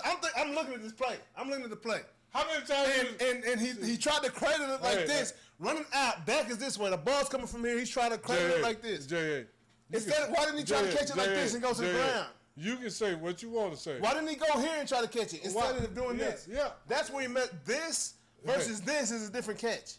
You can still get low and give me that diamond and receive it versus doing this. You're the pro. Now, how many times have you seen receivers catch a little pass like that? It wasn't nobody down now. I don't care. But I've been saying this for 2-3 years. So, man, too many balls. I mean, I love CD. Too many balls drop on the ground. Yeah, too many balls end up on the ground. And then they bring up to 49.5. See, that's what's going to happen. Especially now that you got the NBA players caught gambling, they're going to bring this up. And I'm serious. The next morning, Tuesday morning, that's what I heard. The over and under was, I don't know, you probably did, but I did. The over and under was 49.5. I didn't even know that. And then guess what they did? They showed CD. So you know who won the money if all the money was on over? Vegas. Dallas and Las Vegas is going to score more than 49.5 points. I would have bet that. I mean, if I was a big man, because Dallas putting up 30-40 by themselves. Crazy. I mean, I'm just saying. Hey. But for me, I don't think that a 49 football wow. player. I don't think that a football player can be in the game and thinking that the over and under is 49. So I dropped the ball. I don't think so. I mean, so I don't see that happening. But I'm just saying they brought it up. Man, but for me, crazy. I don't see how a football player can do that. Hey, remember earlier in the season when I was asking you who was the number one receiver on the Cowboys pick as a CD? Yeah. And you said CD? Yeah, I still say CD. I don't. I still say CD. Did you know because this is the thing. CD has had a how long been with Dallas? 5 years? CD has had a better career than Pickens. And I'm not gonna say after 10 games Pickens has surpassed him. That's all. I mean, I'm just saying. I will. Yeah. Yeah, I mean, a lot of after people 10 will. games, Pickens has done something CD or anyone else in a Cowboys uniform has ever done. What's that? He's got the most receiving yards after 10 games of any receiver ever in his first year as a Dallas Cowboy. In his first year, but not as a Dallas Cowboy, period. No, in his first year as a Dallas Cowboy, first 10 games as a Dallas Cowboy, But I'm saying George Pickens got the most receiving yards ever. But it is a player that has in 10 games has caught more yards than this, right? Possibly, I don't know. I mean, like you say, in his first year. Yeah. In his first year. But this thing, he ain't no rookie. He got what, 10 games? He got 900 plus yards right now in his first 10. I mean, but I'm just saying, for the resume that CD has built up, and I still say too many balls in his hand and up on the ground, I'm not going to, because, you know, just... Balls that hit George Pickens' hands don't end up there. So I absolutely. I'm saying, I ain't talking about on stats from the past. I'm talking about production right now. And you picking if George and CD was lined up on that same fence we was talking about at the beginning of the season, which one are you taking first? For you. For me, I'm still taking CD. What? No. I'm taking Pickens all day. No, because this is the George is going ham right now. Yeah, he is. Right. The ball he caught out the end zone. Oh, yeah. Hey, they could have showed that play where he missed the touchdown by this much. On that one-handed. You know what I mean? Like, hey, George is going crazy. Whatever touch his hand, but coming down. CD has a good...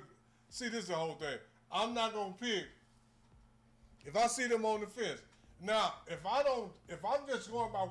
I ain't never seen neither one of them until this year, I'm going to pick Pickens. But Pickens been balling. He just ain't had no quarterback. That's like Keyshawn Johnson. Well, Dak He never had a quarterback. Dak ain't no quarterback, right, Jay? Hey. Dak ain't no quarterback, right? Come on now. According to me, no. Yeah, okay. But he know how to get the ball. So I'm just saying. So is it so? Yeah. So that don't mean it's sustainable. CD yak guy. Yeah. No, but Dak is having a better year this year than he's ever had, in my opinion. Yeah. By far. I don't even think it's close. I don't even think it's close. I don't know what happened over here. Let me crack. But yeah, man, moving along. Yeah, so anyway, who you got this week, huh? We got Dallas versus Philly, man. Who's taking that one home? I'm gonna tell you like this. Now my brain is telling me Philly, but I'm gonna pick Dallas because this is the thing. If Dallas got a chance to do anything or even prove that they can play a little bit, they got to be Philly. It ain't even Kansas City, it's Philly. I'm taking Dallas too. Yeah. They played Philly strong in the first game of the season, and Dallas. And then there's an Eastern Conference. You know, it's an Eastern. Rivalry games, and like I say, both teams have gotten better since then. Well, I ain't gonna say Philly got better. Philly got some issues going. They still winning though. But most of Philly problems is internal. But they picked up some. When I say got better, they picked up some players that have added to that team. Yeah, but this is the so is Dallas. But I think the guys that we added to the team have. I think we're gonna win Sunday. Is all I'm saying. Yeah. Then you know. Unless Dax. Philly problem is the problem that when you go to 2 Super Bowls, them the kind of problems you have. Yeah, no doubt. You got start losing people. You start feeling yourself a little, and then the first Super Bowl you went to passing to your 2 wide receivers. Then the second one you went to with Saquon Barkley being the main deal. Yeah. And then now you come back, you're trying to satisfy Saquon and your receivers and all that. So they just got to settle down and just accept winning, baby. A.J. Brown kind of hacked, you know what I'm saying? Yeah, that's what I'm saying. But he ain't happy about the way that the focus on the run. But this is what A.J. Brown got to be happy with. Just winning. winning, bro, and that's gonna elongate your career. Yeah. Bro. You're gonna be able to get more checks. Stats. You're gonna get more checks because you ain't taking many hits. You catching balls wide open because everybody playing the run, trying to stop Saquon and Jalen Hurts, right? And then you got your boy Devontae Smith on the other side, and Dallas got it. Like, bro, you just gotta. That's a situation where patience will pay off tremendously if everybody can be patient over the time of their career. Just win, because doing the winning, everybody going to get their shine. Absolutely, and they're going to keep that team together. And their check opportunity going to come up and get paid by the Eagles or somebody else if you choose to leave. Even though they didn't win by that much, AJ caught a couple critical balls. They always don't win by that much. They on that Kansas City stuff right now. They're dependent on their defense to win games. They beat Green Bay with their defense. They won this past week with their defense, right? That's why A.J. Brown's going on other people's lives like, bro, if you got me on your fantasy team, drop me. Because he knows that their game plan is they have a 4-down game plan. Yeah. They looking to get to 4th and 1. Yeah, absolutely. They don't care because what the Eagles are looking to do is eat that clock up and get to 4th and 1 because they know you can't stop the tush push. And they're going to get another drive. They're not necessarily looking to go to 4th and 1, but if they do, they ain't scared. I think they play for 4th and 1 at this point. I mean, they're not taking chances. Well, it all depends on what third down. I mean, what the you know, like if you got 3rd and 5 or 3rd and 4, they can run 2 times. Exactly, that's what I'm saying. So it's a much trickier offense on 3rd and 5, 3rd and 4. You don't know if they're gonna pass or run. Yeah. Because all they're looking to do, again, is getting 4th and short. That's it. Yeah. 4th and 1, 4th and 2. Tush push coming. And I'm gonna tell you, see if you can stop it. If the Cowboys really got,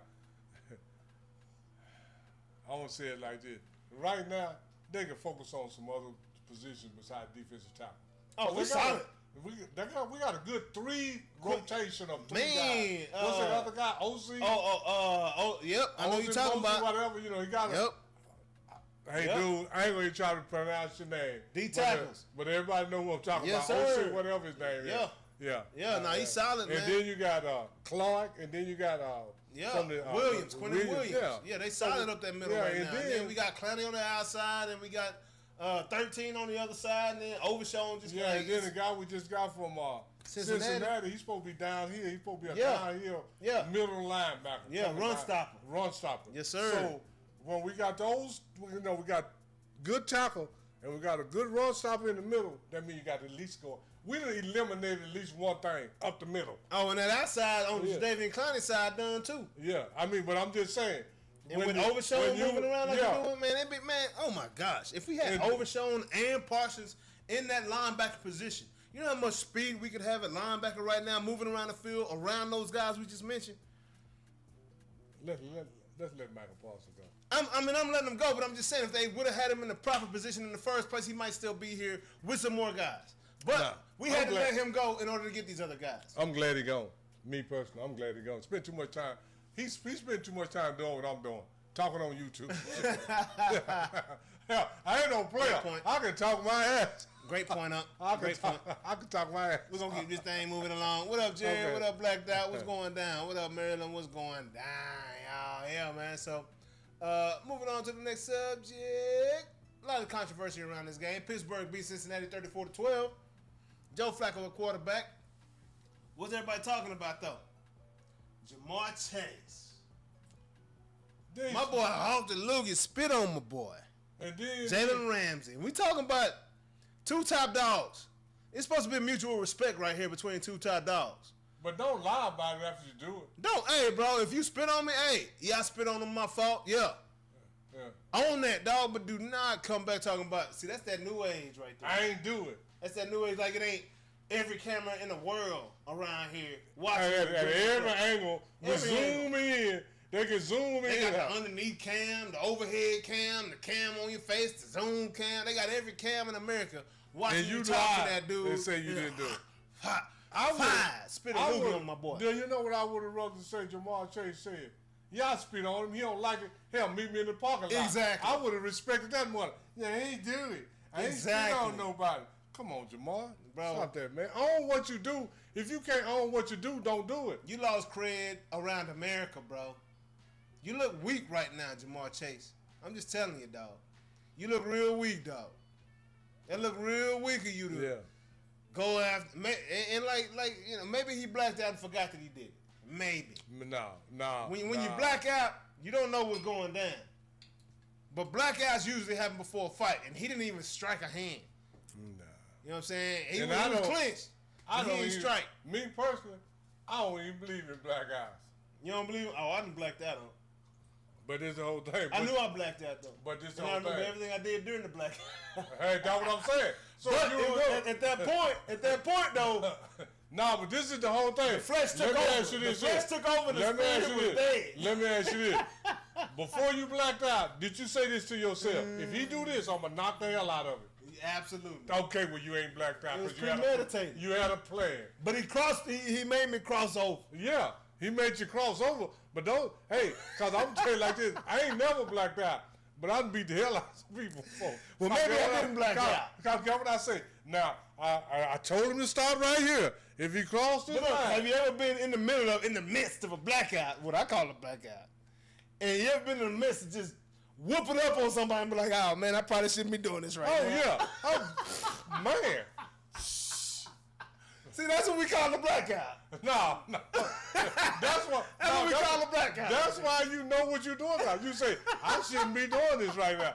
And then you look down the street. But you don't care though, so you keep going. Yeah, so you don't care. So you ain't blacked out. You don't give a damn. Let's get AKA blackout. No, it ain't blacked out. You just don't give a damn no more. Facts, because it didn't happen. Well, in that moment, At that moment, Jamar Chase didn't give a damn, and he forgot that he didn't give a damn. Yeah, he forgot that he didn't give a damn. then after he did it, he gave a damn. Yeah. But this is the thing. Once you cross the line, see, Uncle is the type person. Once I cross the line, I'm gonna stay over there. Own it, bro. I'm gonna own it. Oh yeah, I spit on it. Now what are you gonna do about it? Hey man, we'll see each other again, such and such. If we don't see each other this year, we see each other next year. Yeah. And then if we don't see each other next year, he know my phone number. We can make an appointment. Hey, like I saw Boosie talking about Diddy. He's like, man, I'm pissed off at Diddy. How you up under the table crying, man? Your family back there, man. Own up, chin up, chest out, own up to it, dog. Yeah. You know what I'm saying? Jamar Chase, own up to it, dog. Chin out, chest up. You know what I'm saying? You did it, bro. Like, come on, man. You tripped out, man. Anyways, Pittsburgh beat Cincinnati. Yo, Pittsburgh. As we thought they would, Yeah, you know. as we thought they would. Hey, because they are who we thought they were around here. Right, Pittsburgh compared to Cincinnati. But moving along, man, them Patriots still doing their damn thing, huh? Man, them boys bad, man. Hey, just consistency, beating the teams. This is the New England Patriots and the Philadelphia Eagles are the most, and the Kansas City Chiefs are the most. Take Chiefs out of that. But take Chiefs out. I ain't taking the Chiefs out. I ain't taking them out yet. Are the most professional teams in the NFL. They just beat you. Chiefs not so much this season. Yeah. But they have showed consistently. Yeah. They just will beat you. Yeah. Professionally, we just gonna beat you. Yeah. No matter how it look, how many No points. matter If you score a lot of points, we gonna score a lot of points. If our defense is tough, we gonna have the toughest defense. They just beat you professionally. And the Patriots have been that since Tom Brady stepped on the field. Yeah, for a long time, man. The Patriots been there for a long time. For a long time. Mike Vrabel, like I said, a lot of pride back in the building. And they were just looking how to get back to where they were. That's it. They got a quarterback, Drake May. Hey, the owner of the squad over there, he's had his fun times. You know what I'm saying? Oh, yeah. But he keep the business, man. Keep the business, and he worried more about them wins than he is the money in his pocket. You know what I mean? And he got plenty of money now. We talking about the Patriots. So, Robert Kraft, I couldn't think of his name off top, but he's had his, whatevers. He's You had know what I'm some issues saying? too. But, hey, oh my gosh, yeah. The Patriots are just a very professional team. You know, a lot of teams could take notes from them. Primarily the Cowboys, for sure. Just being professional, winning the right way. Yeah, it's going to be tough to get a win in Foxborough, and I'm telling you, the playoffs are going to have to go through Foxborough this year. Yeah. It's going to be rough. It look like they're going to have the best record. It's going to be rough. Hey, in Foxborough, see this whole thing. It's cold in rough. Kansas City. It's cold. Man, Foxborough and Buffalo is a different kind of cold than Kansas City. I'm telling you another cold that's up there with the Foxborough, Green Bay. Absolutely. Them is some different kind of cold. Oh, for sure. Them Baltimore, yeah. come that time of the year. Yeah. Hey, when you on that coast, that's different weather, man. And then Baltimore on that on what lake is that, Erie or something? No, Baltimore is on the Atlantic Ocean. Oh yeah, she is. Yeah, I'm thinking about Detroit. Yeah, Yeah. Baltimore, Maryland. Yeah. I'm thinking about Detroit and the Great Lakes, man. Washington on that Atlantic Ocean. Yeah. They're on that ocean over there on that coast, man. That's what I didn't know Baltimore was on the ocean like that until I went. Yeah. And that's why I saw that fat salmon steak that I had. The biggest, most beautiful piece of fish. I had to take a picture of that hoe. That's a beautiful piece of steak, fish.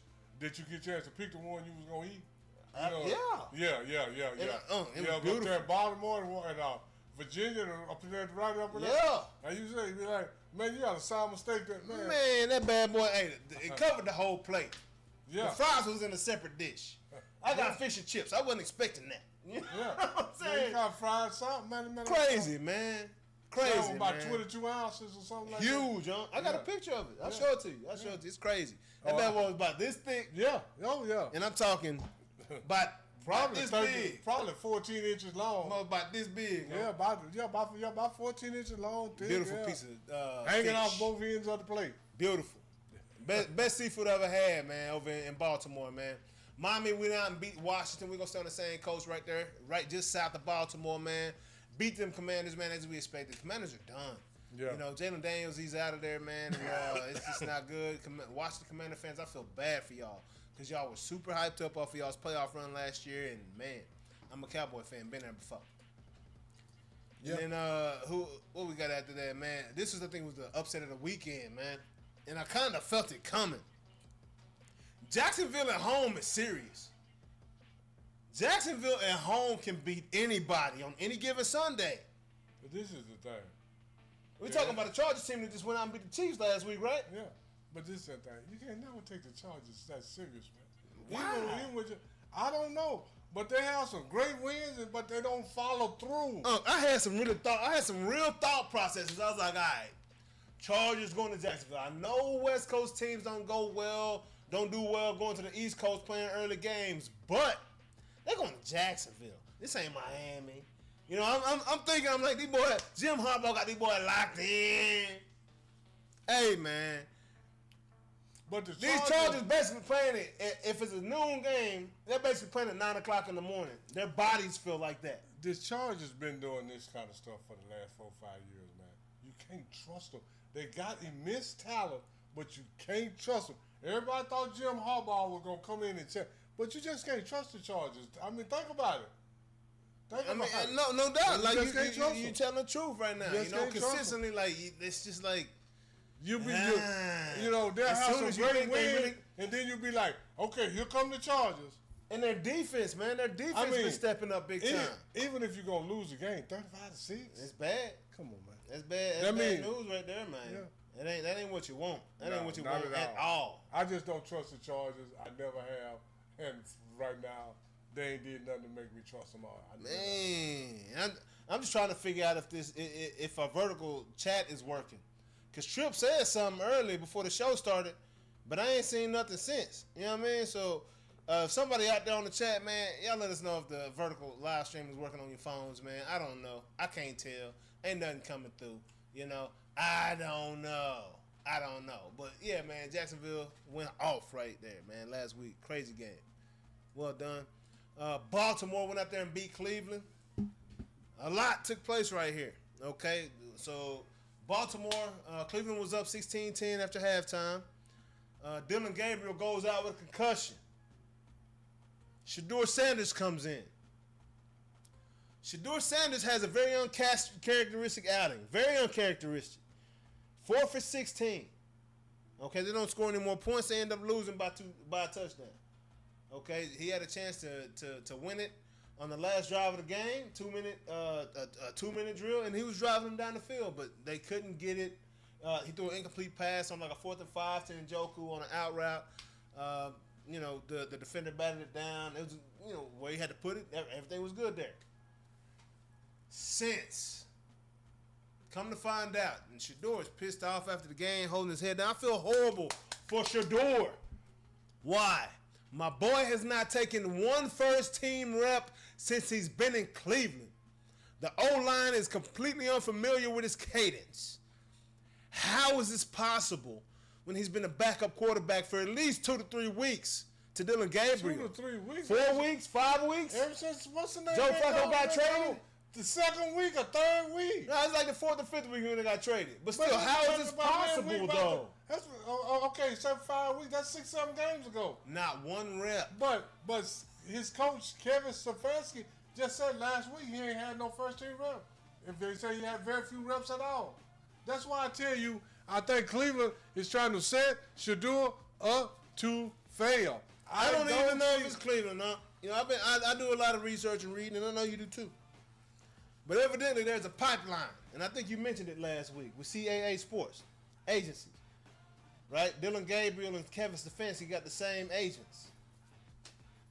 Yeah, and so either way, and then the owner said, the owner of the Cleveland Browns said, He didn't want you to do it. I didn't even want you to do it.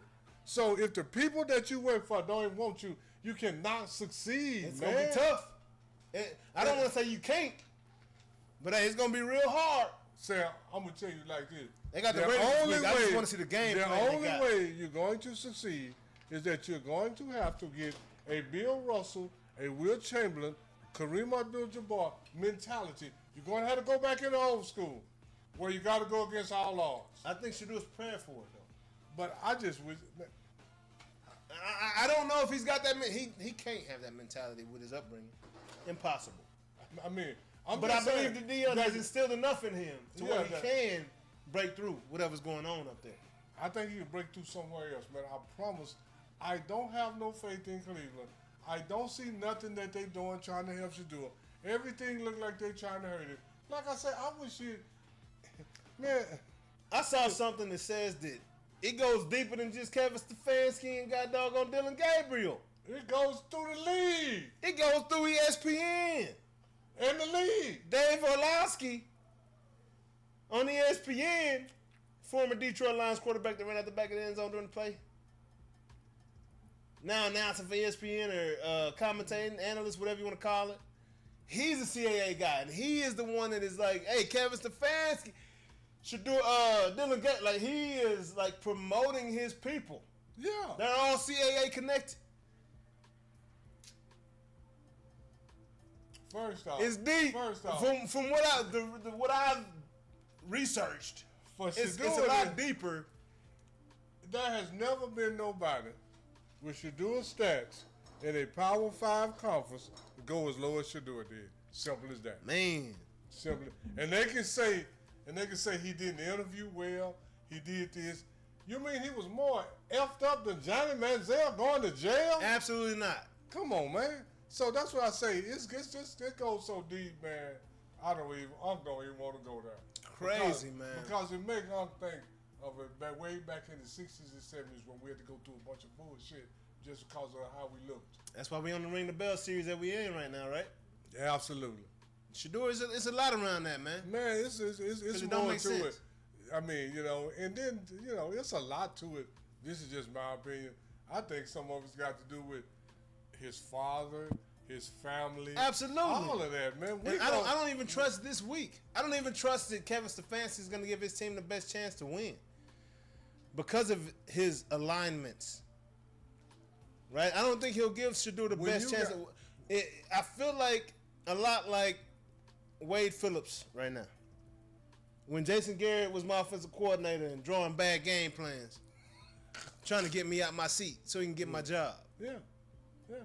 I feel like Stefanski might not put his best foot forward, and they play the Raiders this week. The Browns should absolutely beat the Raiders. They got better Billies and Joes. Yeah. Yeah. Because you heard what what's the name said after the game? He got 4 sacks and he said I should have played better. Myles Garrett, he takes he tried to take some accountability, and then on top of that, Myles Garrett even said he's not prepared to.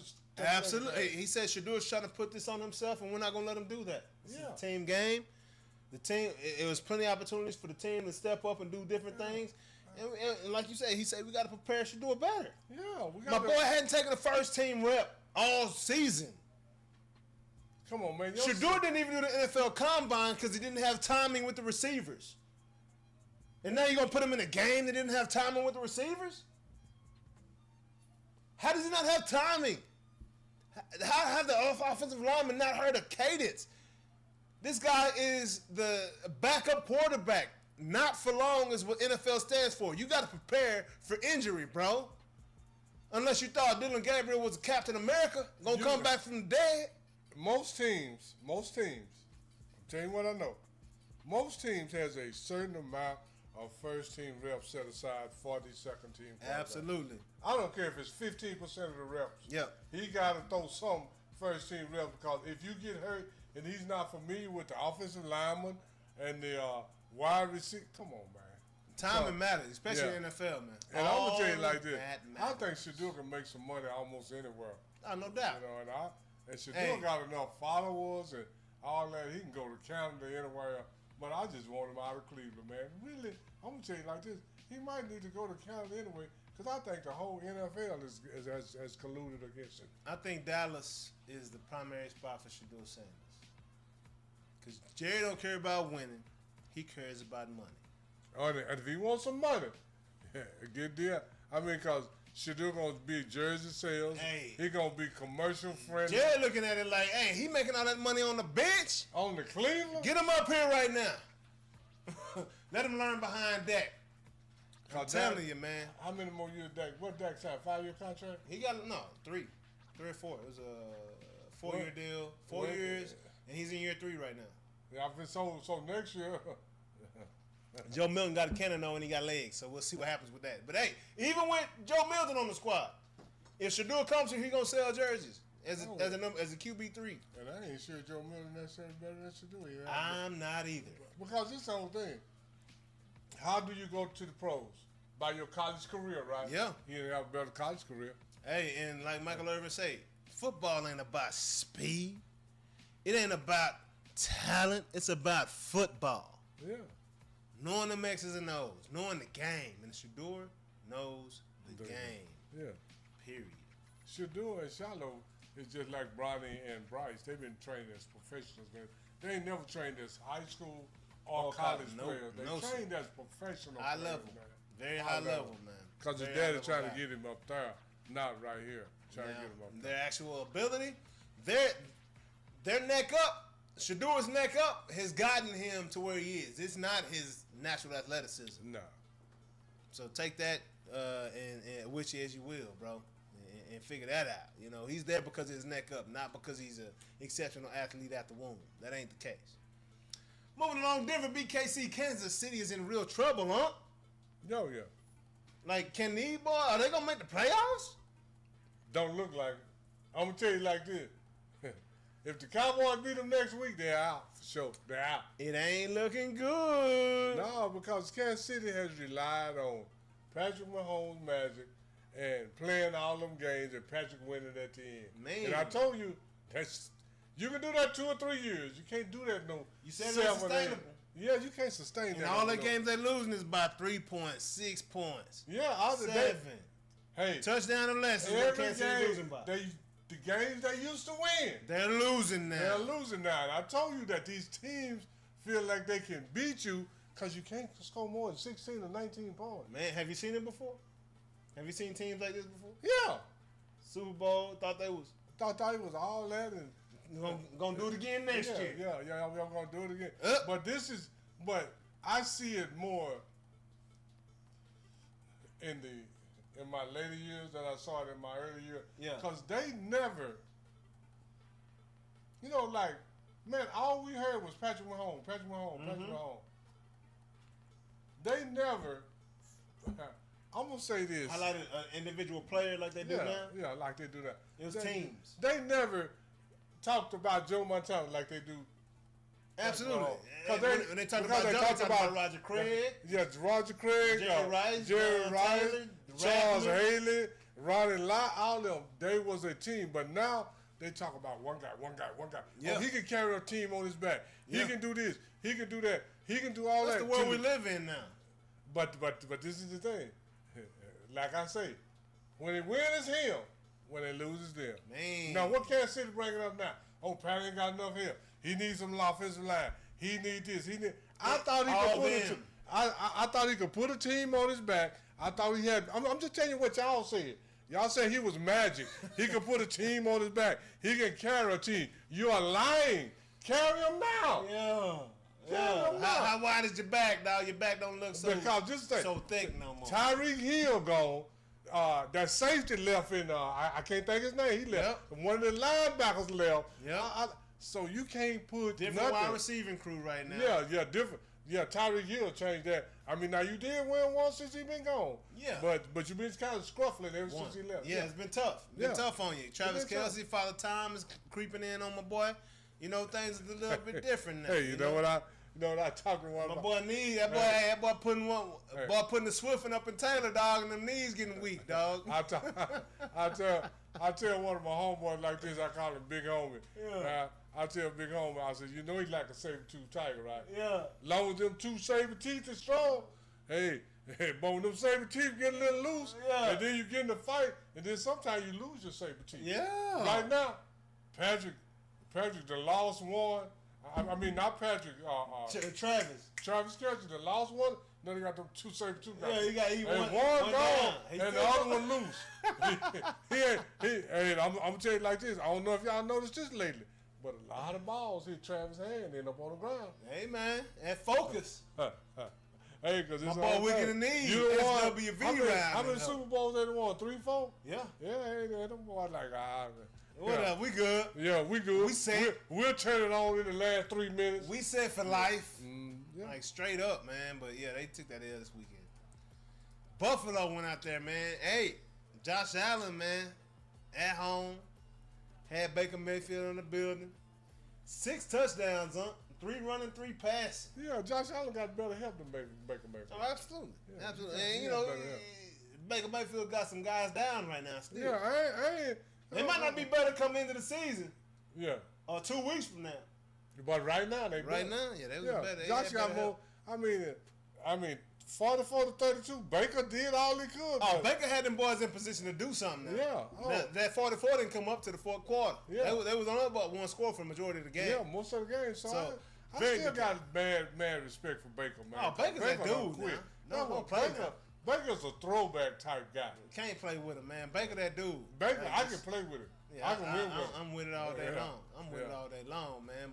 But that was a good game. Shout out to you, Josh Allen, man. You did your thing, bro. But New England is in the lead in that division. And this thing people can say all they want to say about Josh Allen, but Josh Allen is the only quarterback that scored 50 touchdowns in back-to-back seasons. Boy, dog now. He the only one did it. Your dog now. Yeah, Josh Allen can go. You might not like it, but you can't deny that talent. Josh Allen can go. Can't deny, man. Mm-hmm. Can't deny the truth, baby. And them numbers don't lie. People do. Every day, all day, man. Craziness. Like you don't know. But we on to them week 12 picks, man. Let me pull these things up real quick, y'all. It's gonna be a good week of football. Who we got on the week 12 pick? We already picked the Cowboys. Week 12 picks coming up. Hit him with the hotness right here, baby. Hey, let me get my horns. Hey, man. We trying to put that bread in your pocket. Straight cash, homie. Mess with us, man. We pretty good at what we do. QR code, BetUS. If you don't write checks, how do you pay these guys? Vegas can't control them boys, but we pretty good at what we do. Thursday night football action. We got the Bills versus the Texans. Who you got? Where they at? In Houston. The Bills versus who? Texans. Oh, I got the Bills. I got the Bills in that I thought too. you said the Patriots. I was like, oh, no. That's a different conversation. Vikings versus Packers. Who you got in that one, huh? Vikings versus Packers. Division in Green Bay. I got the Packers. Sunday at noon. I got the Packers. I'm taking the Packers. We got the AFC North. Man, Chiefs got it rough. Real rough this year.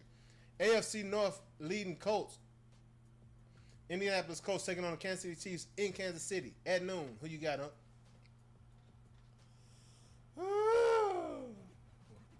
I know who I want, but who I got, I'm gonna take Indianapolis, man. You taking the nap? Yeah, Ooh, taking the nap in that one. I'm just taking that. I'ma take them Chiefs, man. Ain't no way they losing 3 in a row. Hey, yeah. First off, because last year before, we wouldn't even be talking about 3 in a row. Hey. Now we talking about they ain't going to win 3. This is the thing, though. Indianapolis is playing outside in them elements. That's all right. Kansas City Chiefs all day. Dan Jones, Indiana Jones, you straight on that turf. I want Indianapolis, too. They ain't going to win. Them Dallas, how you going to go against Dallas, Texas? That's your favorite team, your first favorite team, huh? Yeah. Wore off a little bit? They got some players that I ain't too fond of right now. I'm just be honest. And Pat one of them, man. Pat like a... You ain't fond of Pat? He like a brat to me, man. Man, I guess because he got the millions. Cowboys and Eagles, huh? Who you got in that one? In Dallas. I'm going to take the Cowboys, I'm taking them Cowboys in that one, too, man. It ain't no fool. I'm probably going to have something to tell y'all like this. Don't bet with me. Bet with your heart.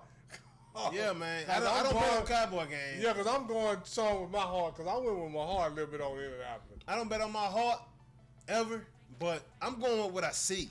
Oh, yeah. Quentin Williams and Kenny Clark up that middle. Jadeveon Clowney and my boy, I can't think of his name, man. Number 13 for the Cowboys. On that outside, 41 at linebacker. The other new linebacker we got, man, we got some things to build on. Revel in that defensive backfield, man. We're Bland, man. We got some things to build on, man. I don't know where my boy Trayvon Diggs is. Ain't heard his name in a minute. I don't know if I'll hear his name in a minute. He might be traded next time I hear his name. But yeah, man, we got some guys in go. But I'm picking them Cowboys in that one. Huh? Who you got in the Rams and the Buccaneers game? The who? Rams in LA versus the Buccaneers. Rams and Buccaneers. I'm gonna take the Buccaneers. Where they at? They're in LA? In LA. No, I'm gonna take the Rams. I'm gonna take them Buccaneers too, man. You know the Rams ain't got no fans in LA, huh? Yeah. Who is in LA? It's more USC fans in LA than Rams fans. Oh, Rams fans are still in St. Louis. That's what it was the Super Bowl at. That's what it was Super Bowl at. Rams still the fans in St. Louis right now, man. So I'm going with the goddamn Buccaneers because ain't no home field advantage. Straight up, I'm taking Baker Mayfield over Matt Stafford. Even though Matt Stafford is a Dallas boy, is Baker Mayfield from Texas? Yeah. Okay, 2 Texas boys. I'm taking Baker Mayfield. If I'm not mistaken, the younger one. I'm taking the younger one. Don't quote me on that, Jay. No, because he's supposed to go to Texas Tech. Yeah. I don't quote me on that, but I think he is. I'm pretty sure he's from Texas too. Yeah, me too. I'm pretty sure he's from Texas too. If Baker's from Texas, I'm taking Tampa Bay. If he's not, I'm taking the Rams. 49ers and the Panthers in San Francisco. Who you got in that one, huh? I got 49. I got the Panthers. Crazy. What's the Panthers record? Panthers ain't been done. It ain't that good, but it ain't that bad either. They both got about 5-6 wins. They both struggling. Yeah, well, I'm taking something. But the Panthers at least got a starting quarterback. Yeah. You know, 49ers got their backup going. Brock Purdy might be back. I'm not positive. Jets, Ravens. Who you got, huh? I got the Ravens. I got the Ravens in that one. Bears and Steelers. Who you got? I got the Bears and Steelers. I got the Steelers. I got the Bears in Chicago. They in Chicago too. I got the Bears in that one, huh? Patriots, Bengals. Who you got, huh? I got the Patriots. I got them Pats winning that thing. Giants, Lions. Who you got? Oh, I got the Lions. Mufasa, baby, all day long. Got them Lions. I'm with it. Yeah, I'm with it. Seahawks, Titans in Tennessee. Who you got?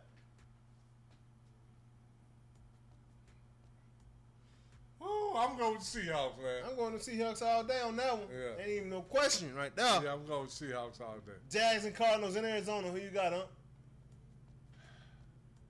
I'm going to go with the Jags. I am as well. Yeah, because the Cardinals, they ain't going to even start Kyler Murray. Man. Shaky. Yeah, they shaky. Real shaky over there. Yeah. Browns versus the Raiders in Las Vegas. Who you got?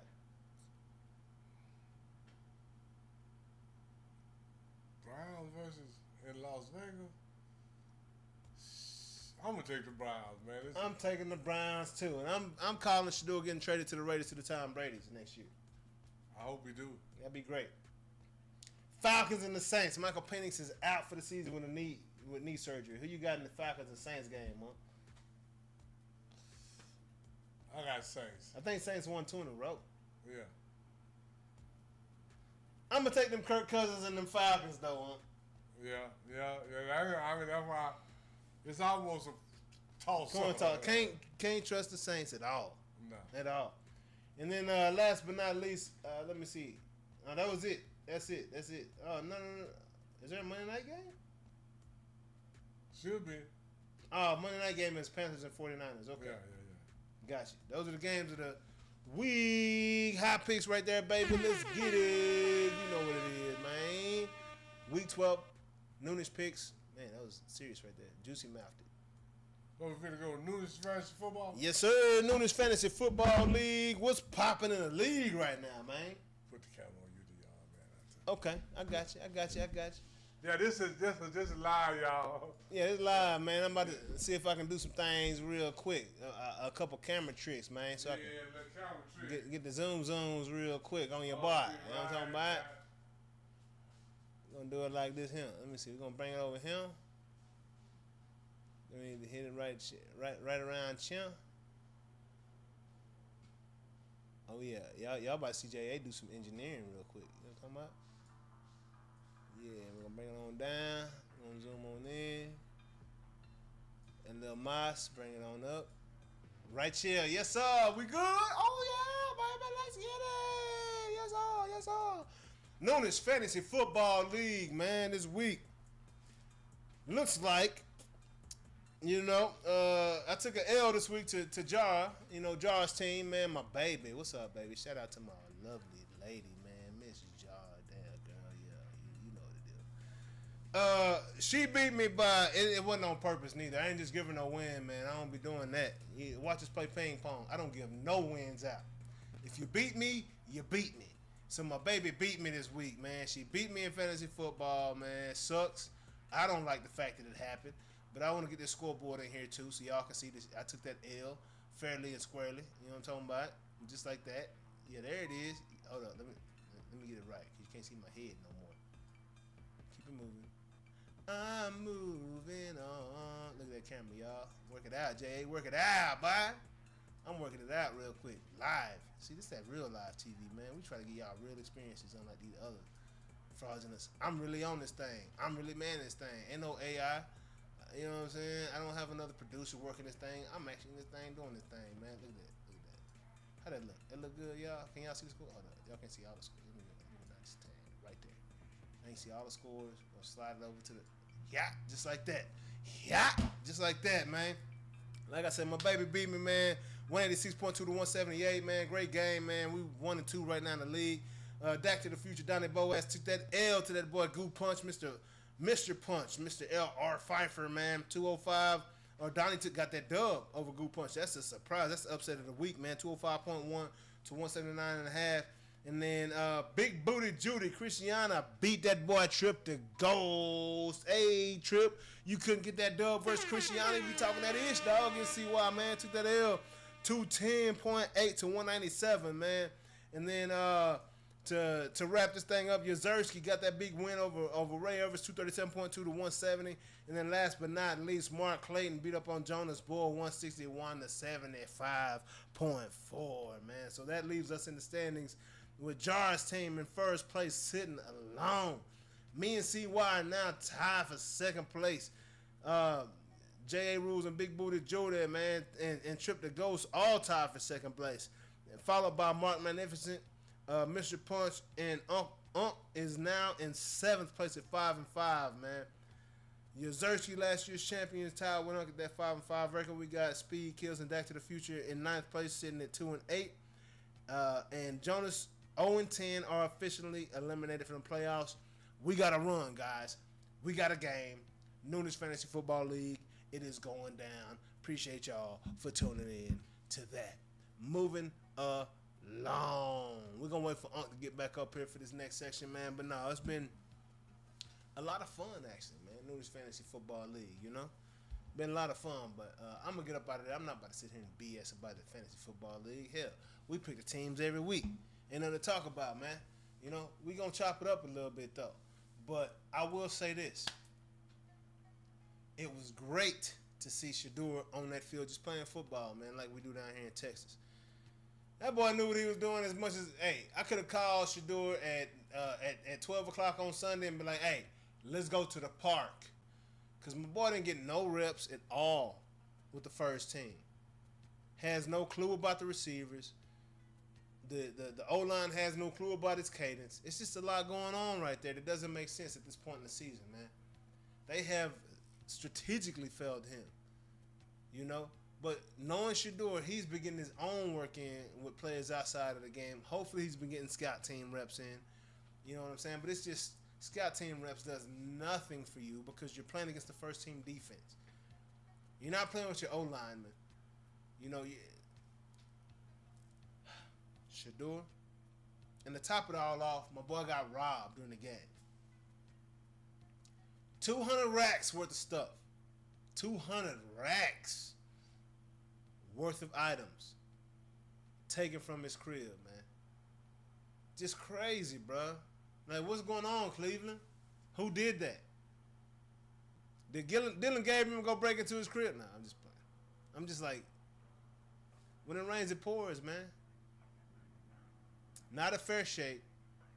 They're just trying to put my boy in the back, let his name die out, let his fame die out, not give him any opportunity to grow into who God's made him to be. And I tell you what, Shedeur Sanders is a very headstrong young man. Personally, I don't know how I would handle the situation. But he was built for this, man. And it's no coincidence that Dylan goes down this week. I don't believe in coincidences, man. I believe that everything was meant to happen the way it has happened. I just hope Stefanski doesn't expose himself. I just hope this Cleveland owner doesn't expose himself. Most owners, when they have a bad season, are looking at their coach on the hot seat now. Why y'all so gung-ho on Dylan or Dylan Gabriel, bro? Dylan was solid at OU, man. Solid. Still took some crucial L's. Not a big time. Will Howard at Pittsburgh now. If Will Howard was your quarterback, I understand.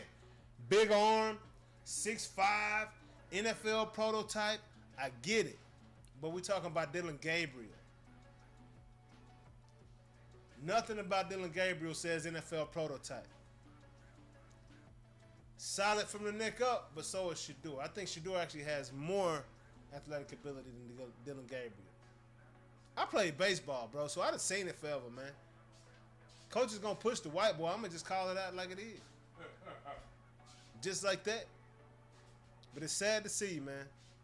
Tired of seeing it. But you know what? From what I understand, from what Unc been telling me, ain't nothing new, man. Nah. Been seeing this. Been seeing that. So, with that being said, you know what time it is, Unc. No. It's time to ring that doggone bell around here, Unc. Yeah, ring that bell. And this week, we're going to ring that doggone bell on Joe Gilliam, who I just found out started over Terry Bradshaw and was really the man, should have been the man behind the scene in Pittsburgh. Oh, yeah, absolutely, man. You know, we've been ringing the bell on these black quarterbacks since Shedeur getting this treatment. But Joe Gilliam, the shaft, wasn't that long. Joe Gilliam was drafted by Pittsburgh Steelers in 1972. Terry Bradshaw was drafted in 1970. And Joe Gilliam came in with a swagger. And, you know, Joe Namath had the name Broadway Joe. So Joe Gilliam, it was a street. He came from Tennessee State University and drafted by Pittsburgh in 1972. And if I'm not mistaken, it was a street in front of the stadium or in his hometown named Jefferson Street. So he's still coming in Broadway Joe, like Broadway Joe. He came in Jefferson Street Joe Gilliam.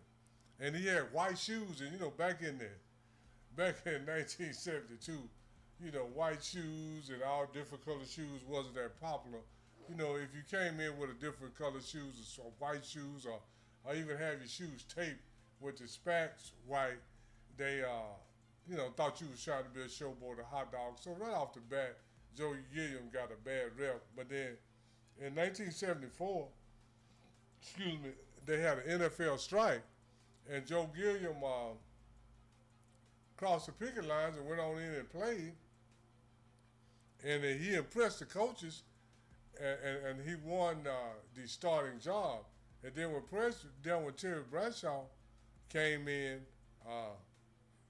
he got hurt, so they gave the starting job in 1974, 75 to Joe Gilliam. Joe Gilliam went 4-0-1, then had what they considered a bad game against Oakland, which was a perennial playoff team, and that made his record 4-1-1, and then they decided to switch back to Terry Bradshaw, and this was the times when they were playing 14 games. Then Terry Bradshaw in the Joe Gilliam went 4-1-1 in the first 6 games, and then in the last 8 games, Terry Bradshaw went 6-2, and Pittsburgh went on to win the Super Bowl. Just being honest, in 1974 to get a black quarterback, man, we always, I ain't gonna say we always proud, because nothing's absolute. But a lot of people that look like me, man, we got another black quarterback. He 4-1 with Pittsburgh, and we know Pittsburgh had a great defense. And then when they switched back to Terry Bradshaw, we was like, oh man. He had one bad game and they switched back, but they were just looking for an excuse to switch back anyway, because the same thing has been going on with the black quarterbacks forever. And they switched back to Terry Bradshaw. And that same year, they did win the Super Bowl, but there is no indication that they wouldn't have did the same thing with Joe Gilliam. But we'll never know because it didn't happen. But his career wasn't that long, but we enjoyed him. And the time that he did play, man, that dude could throw. I mean, black quarterbacks has always been the same. He got the same knock that Lamar Jackson get. He don't stay in the pocket long enough. He don't know how to read the defense. But his legs is what propel his legs and arms, because Joe Gilliam could throw, but his legs and arms is what propelled Pittsburgh to the 4-0-1 start. And then when he lost his first game, they put him on the bench. And so, and everybody know that the Pittsburgh Steelers won all 4 of their Super Bowls with defense. So the year that they won their first Super Bowl, Joe Gilliam started the season at 4-1-1. He was 4-0-1. He lost one game, and they put him on the bench and started Terry Bradshaw. And if you go back and look at Terry Bradshaw's statistics, they aren't that great. So Pittsburgh been on starting the quarterback until they get their first loss for a minute, because they did the same thing with Justin Fields last year. Yeah, and then back in the day they used to say you can't lose your starting job to injury, but you can. Oh, that's false. Yeah, that's false. I mean, the GOAT did that. I'm he didn't lose it, but he got it. No, he got the job because Drew Bledsoe got injured. Absolutely. That's how Tom Brady got. And I was gonna mention that, and I'm glad you said that. But so it's just always it's always been the same narrative on black quarterback. Man. They need to learn how to read the defense, not be so willing to run so fast. It's been the same now. It's been the same. Ain't nothing changed. What you're saying? Nothing has changed. But the date. It's still the same. Crazy, man. But Joe Gilliam, man, I never heard of him. Yeah, I mean, like I say, his career wasn't that long, Jay. He only, in 1974, that's when they had the strike, and then Terry Bradshaw, all the starting pros held out, but he crossed the line. Then he impressed the coaches so much that when Bradshaw came back, they still didn't give him a job. He was 4-0 with one tie. Then he lost the game. They say he had a bad game. Switched back to Bradshaw. And nobody else picked him up? No, he stayed with Pittsburgh. He got 2 Super Bowl rings. Oh, okay. He so stayed he's a with backup Pittsburgh. out there. But he wasn't never the same mentally because he knew. He knew the game.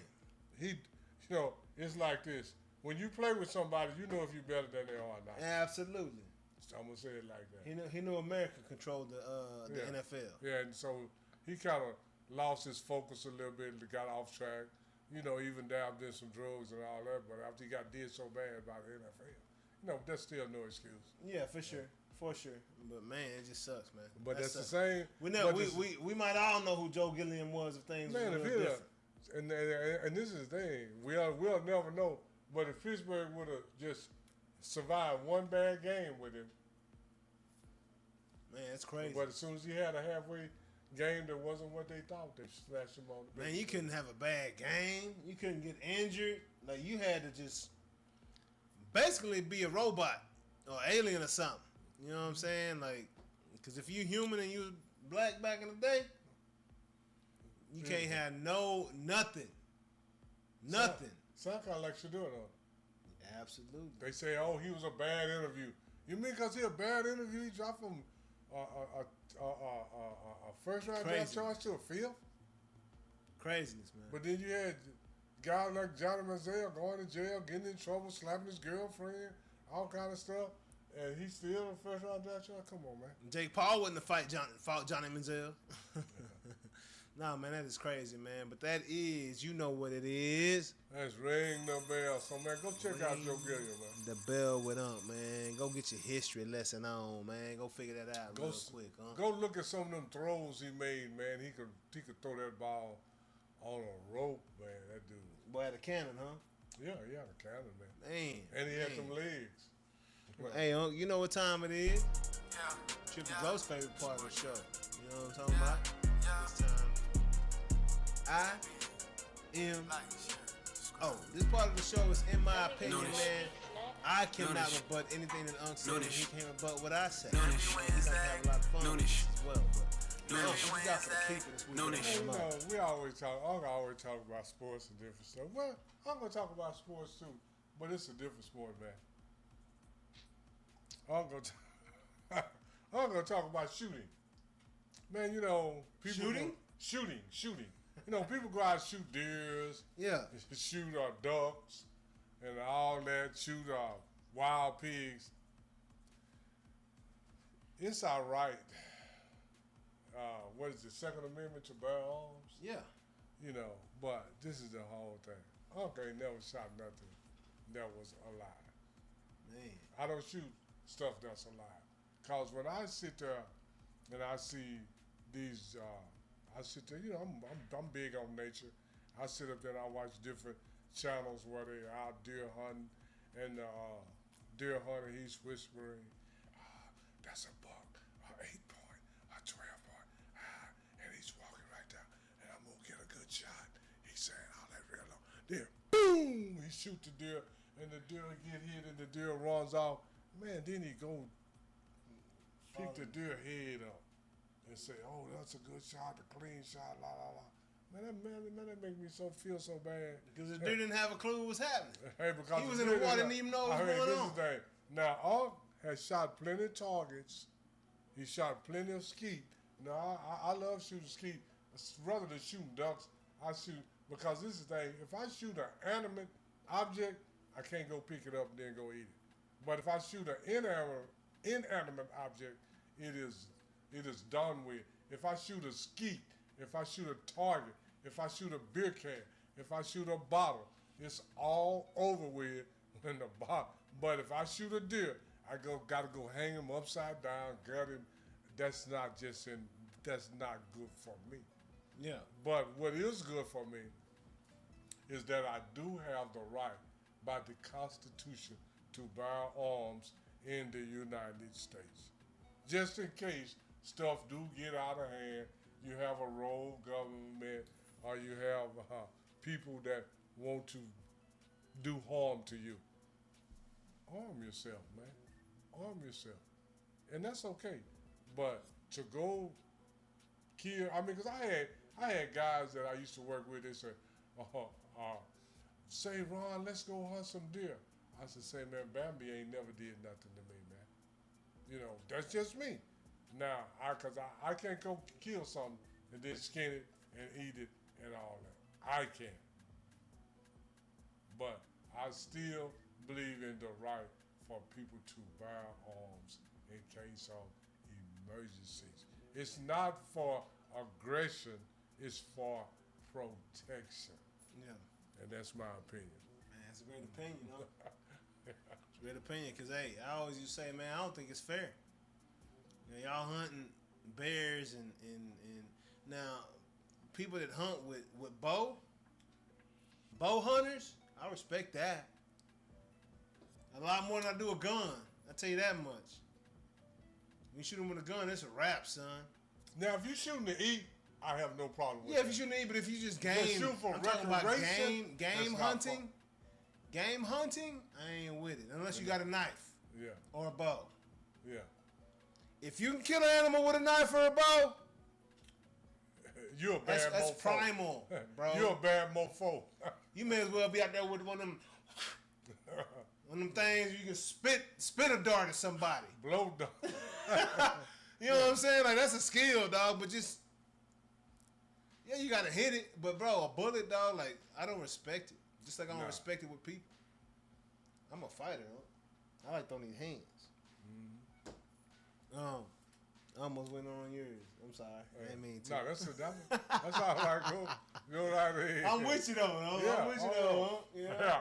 Like, that one come off the cuff. You know you talk about stuff like that. Yeah, man. So I had one again. Like, I forgot it because yours was really good. Let me wrap back up. Yeah, get refocused. Tighten up. Refocus real quick. Oh man, I always forget these, huh? I think it's the liquor during the show that makes me forget Oh yeah, my opinion. man, I have 1,000,000 of them before the show. If I get on the show, I get like, to talking, I'll be like, What was I thinking about? what was I thinking about?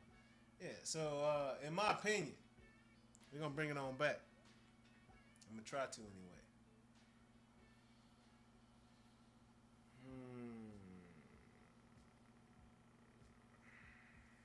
Screw it. I just stick on Shedeur. I can't think about what I was gonna say, but I stick to it. In my opinion, this Sunday is gonna tell me a lot about what's going on in Cleveland. Everybody's wondering what's going on in Cleveland. Or they're giving Shedeur for a fair shake. I mean, if we take what we've seen to this point, absolutely not. They have not. But this Sunday will show me a lot, man. I want to see if they give Shedeur an opportunity to showcase his skill. If they actually draw a game plan around Shedeur, showcasing his skill. Because if the Cleveland Browns come out not throwing the football and running the ball and putting Shedeur in Lamar Jackson type situations where he's just running a lot of bootlegs and quarterback draws, that's not Shedeur's game. Okay? Shedeur is a pocket passing guy. He got the 12 on for a reason because the Brady brought him up. You know what I'm saying? That's the guy that has been teaching that guy. The GOAT has been teaching that guy how to handle himself. Okay? The most important elements of being a quarterback. And it's not your legs. It's your brain, your head. It's your reaction time. It's your vision. Seeing this game right. Right? Your anticipation. It's your pre-snap reads. It's your study. Everything outside of what's actually on the football field is what Tom Brady focused on because the boy didn't have an athletic bone in his body besides being 6'5". Tom Brady's talent was his height. He didn't even have a strong arm. He had a decent arm. A lot of height, but the boy knew how to work. He knew how to study and prepare for the team. He knew if the coach got doggone, he knew when the coach was about to sneeze around his hoe. You know what I'm saying? He knew when the coach was about to poot around his hoe. Tom Brady studied the film. Period. Everybody on the field, especially that defense. Shedeur, I feel it's the same way. I also think Shedeur can identify a bogus game plan. So if Kevin Stefanski come with some BS, I think Shedeur will be able to check up out of there. I don't know if he'll... And they call him grown because he's been making grown man decisions for a long time. I hope he makes some grown man decisions this weekend and chooses to do what is best for the team, even if it's against the coach. Might not be the best thing for his career in this moment at this time, but hey, Shedeur, I want you to go out on your shield, dog. I don't trust Stefanski, bro. I don't trust the Cleveland Browns, bro. I want you to prepare. I want you to prepare with your receivers, your tight ends, and your O-linemen outside of what you see in practice. If the scheme is this, I want you to prepare outside of that and let them know what's going down, Shedeur. That's what I want to see. I want to see you prepare for a win because you're playing the Raiders. And I tell you what, if you don't beat the Raiders, everybody's coming after your head, bro. not me. Because I don't believe what's going on around you. Truman Show. You seen the Truman Show on? Yeah. That's when Jim Carrey was in a bubble, and a world was created for him to make him believe that it was this way until he realized what was going on, and he got outside of that bubble and saw that they did this to him. Truman Show might be going on right now in Cleveland. Yeah. We don't know what's going down. That's what I believe. Truman Show going on. But Shedeur, I believe in you, man. More than anything else. Your upbringing. Just who you showing yourself to be, man, in college. From Jackson State, forget that. From Trinity Christian Cedar Hill to Jackson State. I've seen the growth that it took. Man, hey, from your freshman year to your freshman year in college, tremendous growth. You weren't supposed to be in college from your athletic ability. From his quarterbacking ability. But from his quarterbacking ability. I seen him earlier too. But your stick-to-itiveness, dedication, resilience, work ethic, discipline, work ethic. Yes, I believe in that, and it's in you. That's who you are at this point. I believe in that. You got a prime time position and opportunity right now, and I think you will take full advantage of it in Cleveland. Hey, y'all gonna have to figure it out. Who's gonna run your team? Is it CAA or is it Mr. Brown? Is he still alive? The Brown? No, Paul Brown was his name? No, what's his name? Paul something Brown. Brown was the last Paul name. Brown dead. No, he been dead. Okay, but his grandkids ain't running in that? I don't know who's running Cleveland. Whoever running the Cleveland Browns, man, hey. Act like you know what you're doing. Act like it, man. That's all I'm saying. But that's my opinion, man. Hey, Shedeur, control your own destiny, bro. In my opinion, man, I think Shedeur is going to have to do that because I don't trust that Kevin Stefanski and the Cleveland Browns organization. Not at all. And that is it for IMO, in my opinion, man. I think that's the show. Yeah, that is the show, huh? That's the show, man. That's it, man. That's it for the day, man. We appreciate y'all tapping in, man. Hope y'all got something up out of there. Talking about a whole lot. Good information, man. You know, hope it was entertaining to you. If it was, man, go on and hit that like button. Subscribe to us, man. Noonish. Hit that notification bell. So Noonish. Hey, I don't know if it worked or not. Hit it at least. Noonish. You know what I'm saying? Noonish. Come on back with it. Noonish. I don't get y'all notifications. Yeah, man. It happens like that. But yeah, we definitely appreciate y'all tapping in, man.